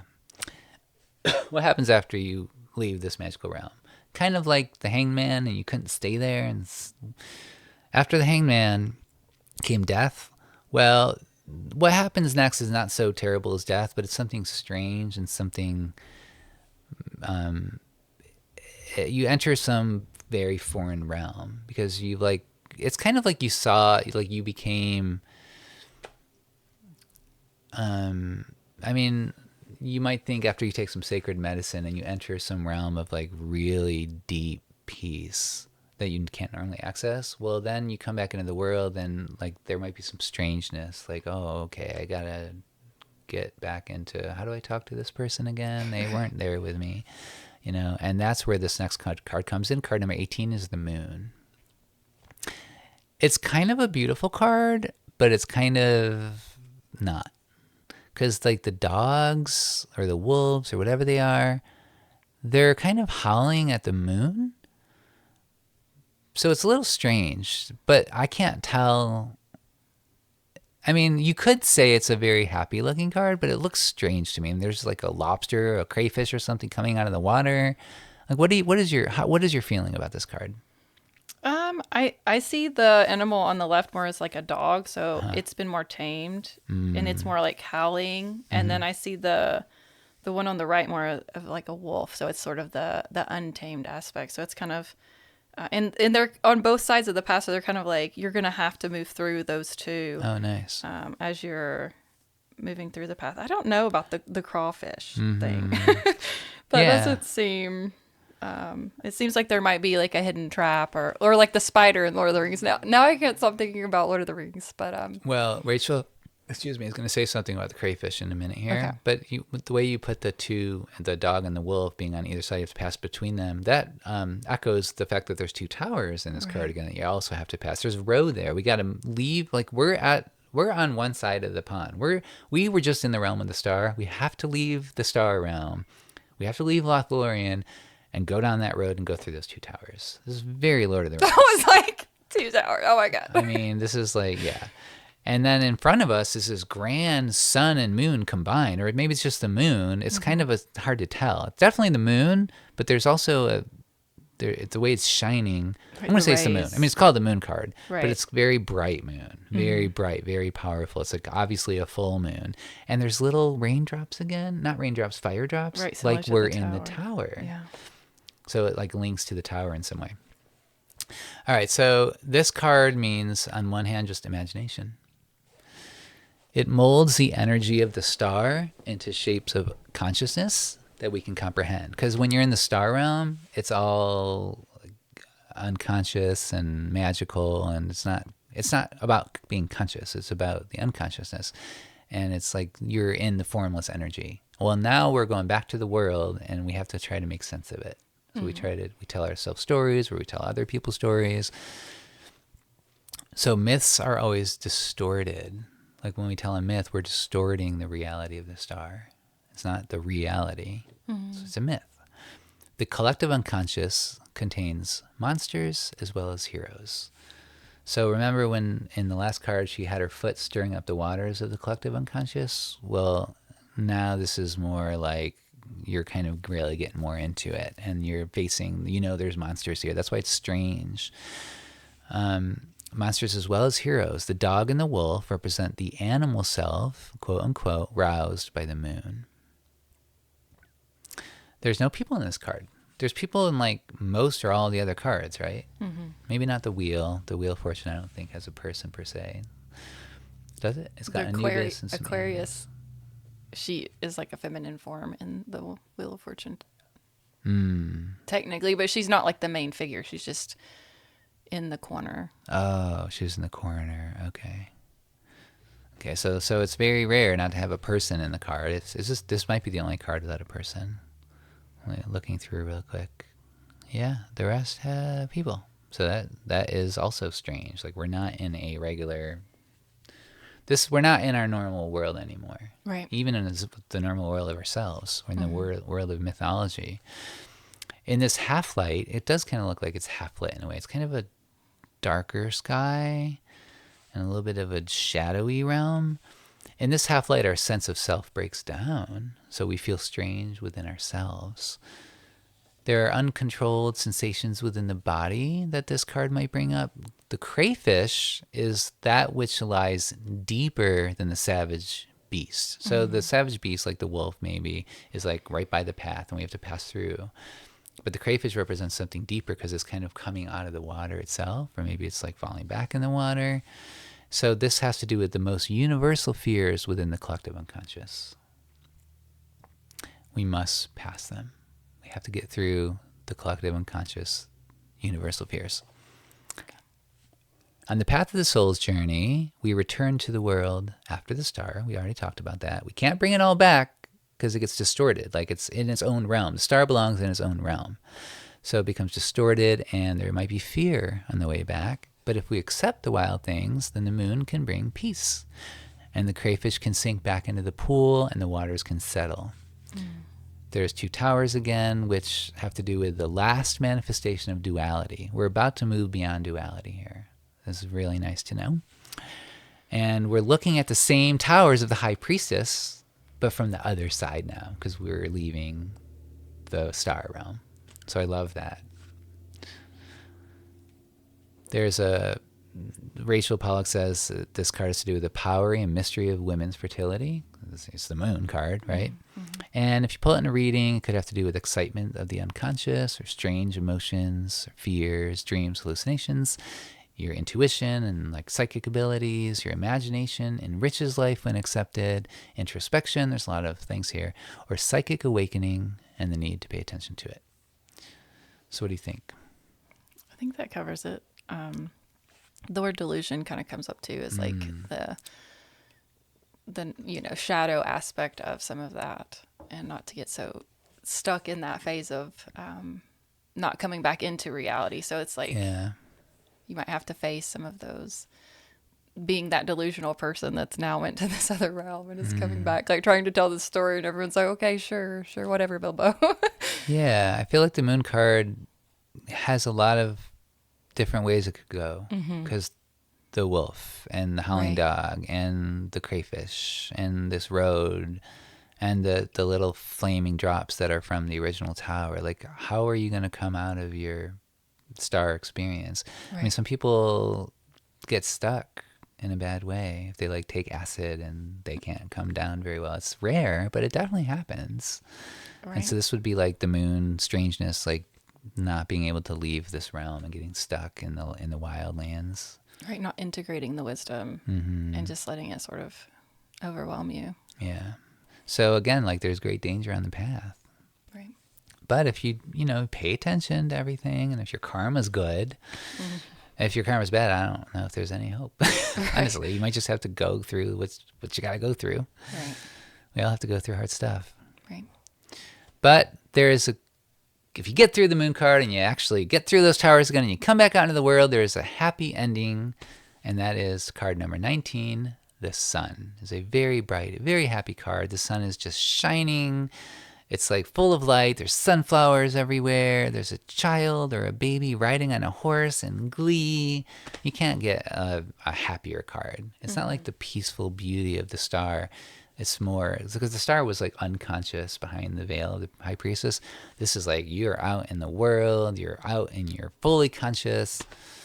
So Rachel says that like the hangman above this card, which is let me just confirm that the hangman is above it. Yeah, the hangman is right above this card from the second line. There's a joyful release after the test of passing through that strange moonland. It's a preparation. This card is like very positive, and it's like a preparation for the death and rebirth in the following and last two cards. It's simple, joyous, and physical.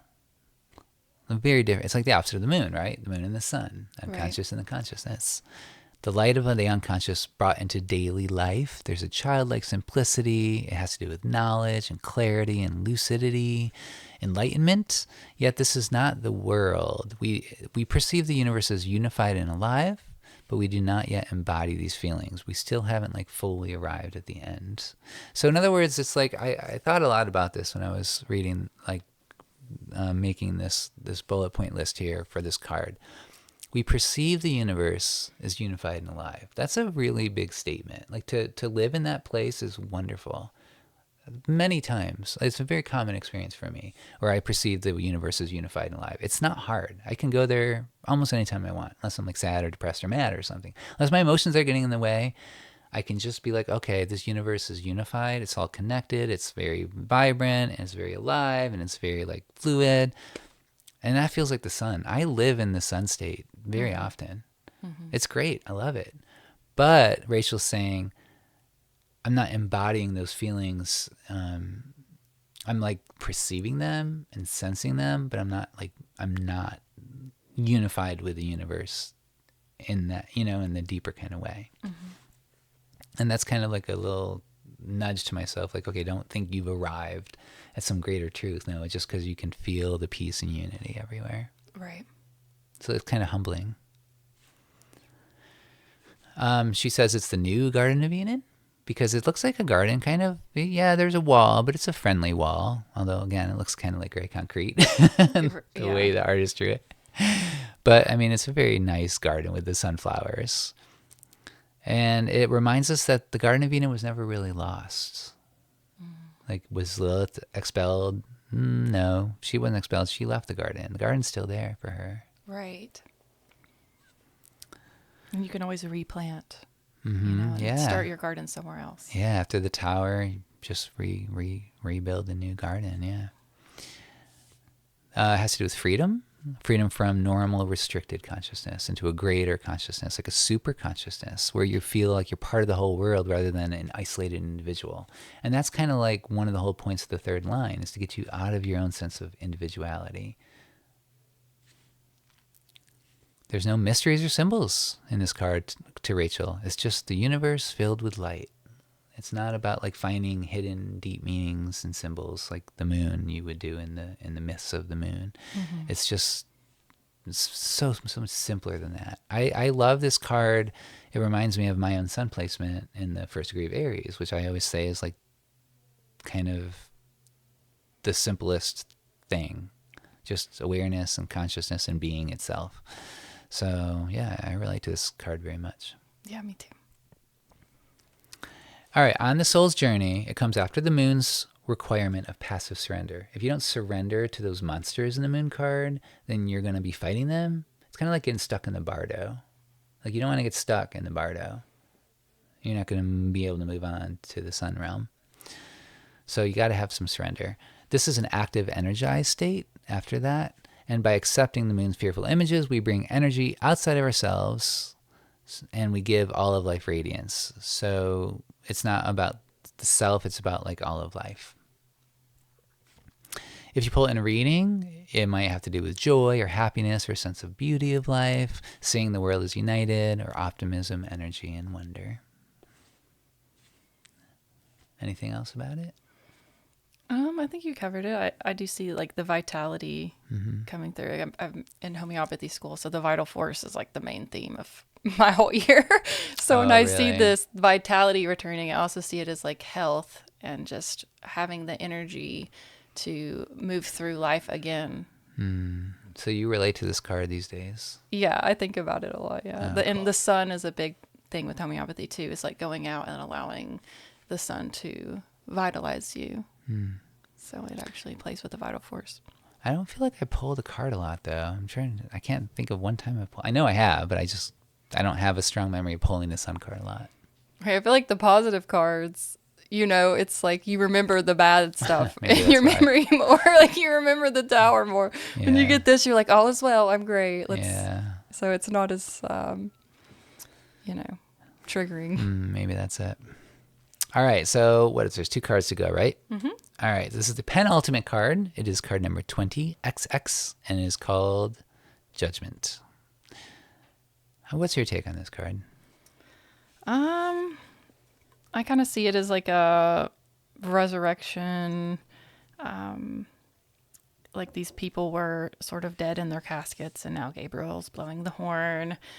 And it's like they're very open to this judgment. They're, probably getting sick of being in the in-between worlds and are ready to transcend or cross over to heaven.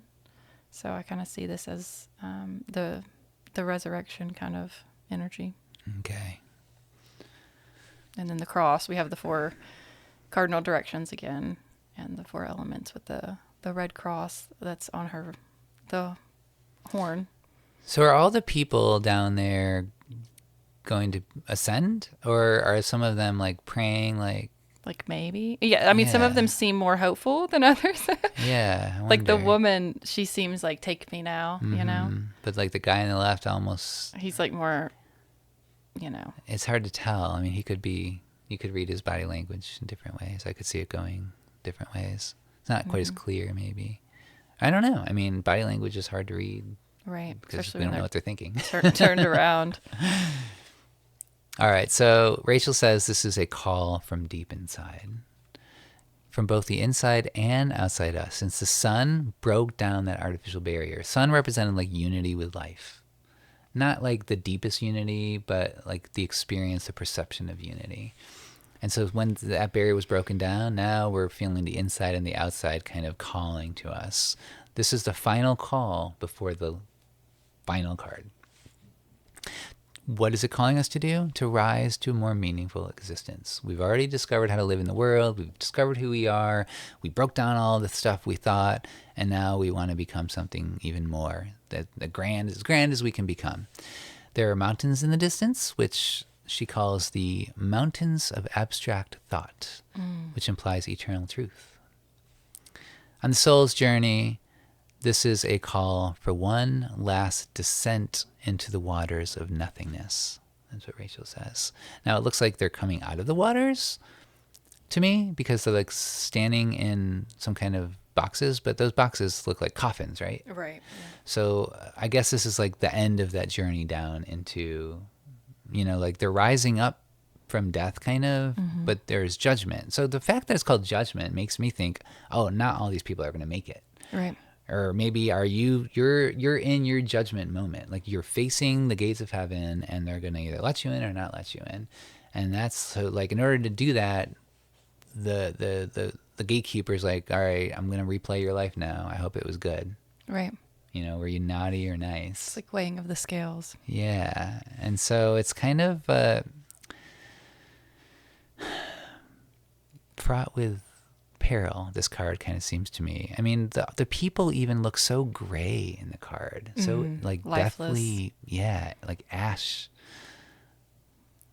And Gabriel blowing the horn seems a little bit, I don't know, kind of removed, kind of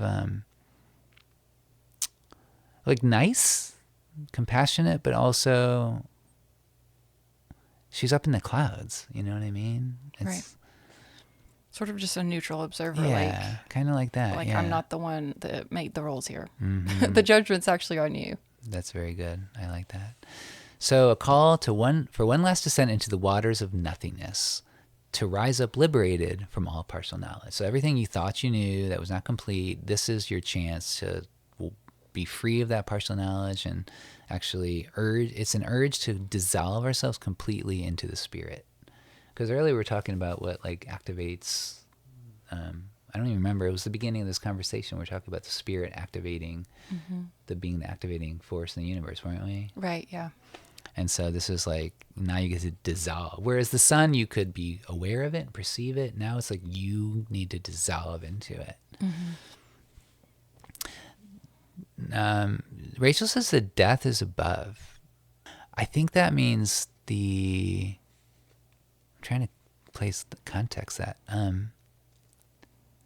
death is, okay, sorry. The card of death was above this card. There we go. Yeah, so if you're looking at all the cards laid out in the 3 rows of 7, the card above judgment is the card of death. Okay. That makes sense. I was like, well, where is death here in this card? So that makes sense because they had to die to get put in the Dissolution. coffin. Yeah. So here we have the resurrection. Like you were Right. saying, after you die, you're resurrected. So this is like looking at the cards in that graphic on my website is helpful to contextualize all of them. It's called judgment because, like justice, it involves coming to terms with past experience, like showing you your past life, all of your past lives, as a part of going beyond it. But justice was personal, the justice card. Here it's a force greater than yourself. This whole third line is about greater than yourself. It's not simply the meaning of your life, but the true nature of existence. So this is like a deep, deep judgment. It's about new consciousness where you merge with the forces of life. Now we understand the inner mysteries concealed within the wheel. So this is where, like, you got these mysteries in the wheel of fortune, and now it's like you're actually kind of coming to an understanding with them. But you still haven't reached the final card yet. There's a cross in the banner, the meeting of opposites. She talks about 2 kinds of time, ordinary and eternal time. Many of us will be aware of those 2 very different kinds of time. There is a lover's card is above. So there's this card above, that's death, and above that's the lover's card. And the lover's card also shows an angel, but in that card she was only glimpsed. In this card she's like leaning down to call us. So, I was just saying how she seems kind of removed, but apparently Rachel kind of sees her as like leaning down to call us, like she's more involved. So I could see it that way too. The child's back is toward us. she points out, which Rachel says is new existence is a mystery until we experience it. Again, pointing out that this isn't the final card yet. Like, yes, we're about to enter into something new, but we still don't know what it is. We're not there yet. And let's see. There's lots of people. Okay, so Rachel says all these people mean that there's no such thing as personal liberation, but that we're all in this together. You know, when you're a Buddhist, you take the Bodhisattva vow, and it means like you're in it with everyone else until the end of time. I'm not going to completely enter Nirvana until you're all with me. Right. And there's another sense in which every time someone finds enlightenment, they find it for everybody. So like we're all linked in kind of a, you know, community journey together. Right. This is a communal card. All right, if you pull it in a reading, Rachel says it has special significance. There's a call from within to make an important change. The important thing is the call. You've already changed, you're saying. Remember earlier we were talking about when the tower like might point to like you need to make changes, but you already kind of know that they're happening. Well, this is saying you've already made the change. Now you just need to recognize it. I love that because sometimes we feel like we're trapped in this like cycle or this eternal transition. But if you think about where you were a year ago or 10 years ago, like you're not the same person. You have changed. Right. There's some ways in which you're the same. Sure, we repeat some set patterns. But to recognize the ways in which we have changed, this card draws attention to that. Right. You've already taken the test and now you're sort of waiting for the evaluation of like, okay, you did good here. Maybe you could revisit this part of the journey. And yeah. And that actually reminds me of something. I don't think we covered it earlier, but it was at the end of the second line with temperance. I think I might have missed it, but it said if you like, I don't know how I missed that. It's kind of an important point. At the end of the second line, you succeed in knowing who you are.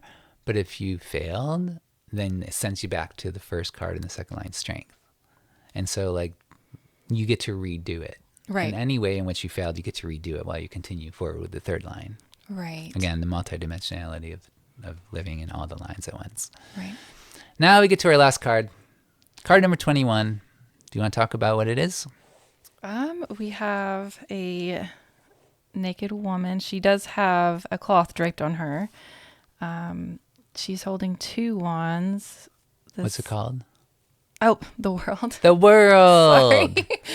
Go into the It's so description. notable because like the last card is called the world. It's not called the Right. self or the Lord. It's the world. Okay, so please continue. So she's stepping through a reef. She's sort of moving forward, but also looking back. And then we have the fixed signs around her again coming, which we brought up in the Wheel of Fortune card. She seems content. Like she is aware of the progress that she has made, and comfortable and ready to step into the next cycle. I suppose she does seem to have a forward momentum about her. Yeah, I think of her as the dancer. Right. And Rachel pulls out, there's really only two of these people and two cards that have the person moving, and this is one of them. And the other one's the Fool, which is the beginning of the journey. So the beginning and the end, there's movement. Right. Everyone else is like sitting. I mean, there's a little movement in the strength card because she's like petting the lion. But this is the dancer, and she is completely free. You were saying how she's stepping through the wreath. That's interesting. I was thinking of her as being like just framed by the wreath. And Okay. Rachel says a bunch of stuff about all the symbols in this card, but we're not going to get into all of it. But that drape over the center of her body, which hides her sexual organs, Rachel points out again, there's hermaphroditic tendencies here. Like, is she a man and a woman? Right. She's blended the two Yeah, she's holding two wands. polarities. Which are kind of like the two towers of like, even in the High Priestess, one's black, one's white, and Rachel Paula talks about yin and yang. And now we have the two towers like kind of condensed into the two wands, or the Magician's wand. But she's, instead of the Fool holding the wand carelessly and not even knowing about it, or the Magician purposefully holding the wand, or the Hermit resting on the staff wand, she's dancing with the wands. Right. So she's like free. All right. So I'm going to start all the other cards. I kind of gave some significations for the card, and then I talked about what role she played in the soul's journey. For this card, since it's the end, I'm just going to get right into the soul's journey. What does it mean? The end of the journey. You've arrived. if we think of the journey as being linear, or even if not, even if it's cyclical, you've reached the end before you start again. This is great. I have pulled this card in a really good context before. I don't remember what it was, but I remember it felt very good to pull it. Mm-hmm. This is where the unconscious becomes known consciously. What's better than that? Like in the star and the moon, the unconscious was fully activated and like you were unified with it, but you didn't really know what it was. And then you had to go through all this other stuff, and now like we're really with it. The outer self unified with the forces of life. The whole point of the third line of the Major Arcana, an understanding of freedom, a rapture beyond words. Here symbols dissolve into unity, into a dancing spirit. The number 21, this is card number 21, as well unifies the magician and high priestess again. The 1 and the 2, the 2 and the 1. True unity lies in movement, she points out, and a return to the Fool, which is innocence and emptiness, united with wisdom. Only these two cards are moving, as we pointed out. The oval wreath suggests the number 0, or the cosmic egg, which is an archetype of emergence. All things exist in potential, and all potentials are realized. So that kind of brings up the Fool again, right? Self is everywhere in all things. So you're not just perceiving the unity of the world like in the sun, but you actually like become the unified world, unifying self and world. She points out that the sashes tying the wreath are red, which is the color of the root chakra. Do you know if this card has in your system a correspondence with one of the chakras? It's the root. Oh, okay, great. Well, that's an agreement then. I like it when things work out like that. Right. The dancer has not lost your physical being. That's so important because, like, in this world where there was a huge schism between mind and body and soul and spirit and all the dualities, we moved beyond the duality 2 or 3 cards back, and now like we get to have both, and we get to have everything here. She talks about Shiva, the lord of the cosmic dance. She has her right foot, this dancer has the right foot planted in the physical world, but her left leg is raised, which symbolizes the soul's release. When we most become joined to life is when we're the most free. So it's not like you're avoiding life or going beyond life. You're actually in life fully. Right. And that's like a huge lesson to learn.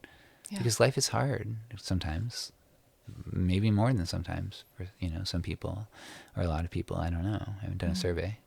But I mean, if you're fully with life, only then can you really be free. Yeah. It's making me think of like Carl Jung's individuation process. And it's like at the end when you fully integrated all of these lessons and you can be like your true self at that point because you've been tested, because you've done the work, because you've integrated all these themes and had these experiences and temptations, and then you can actually be who you truly are. Yeah, exactly. So we already talked about the hermaphrodite. She talks about the hermaphrodite in 2 different ways here. One is on a personal level, like we both have our inner masculine and feminine sides, but also on a universal level. She says that the entire universe was seen originally in some ancient days by some people as a single human being.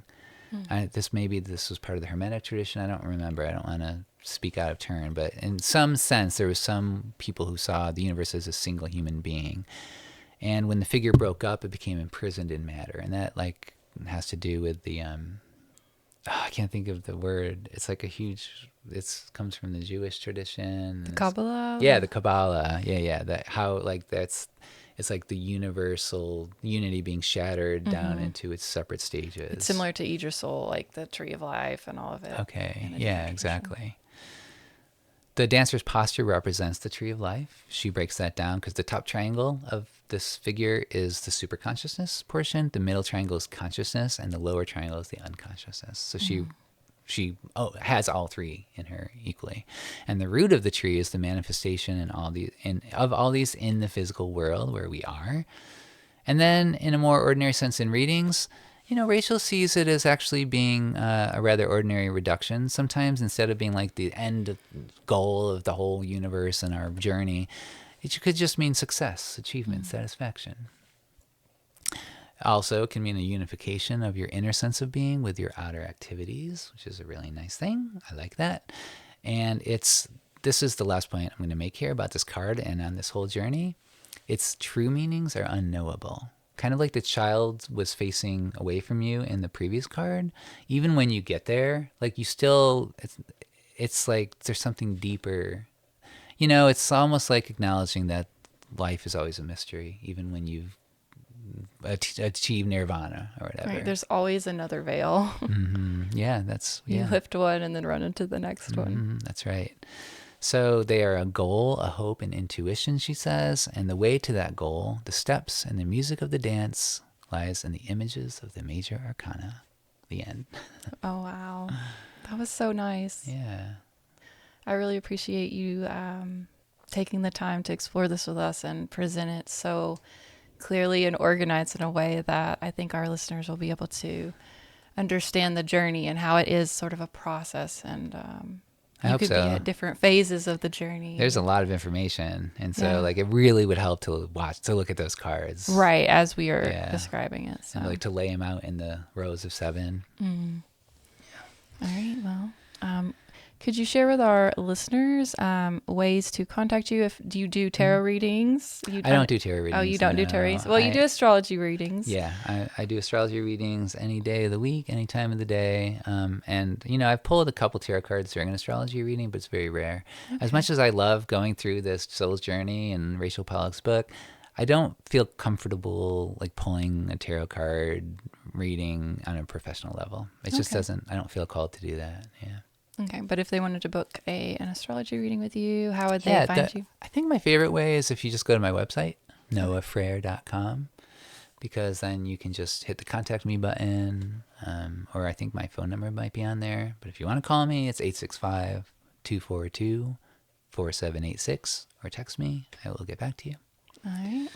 Well, thank you so much for creating this beautiful episode with me. Yeah, sure. Thank you for having me, Astral. And thank you all. Check us out next time on the Astral Hour.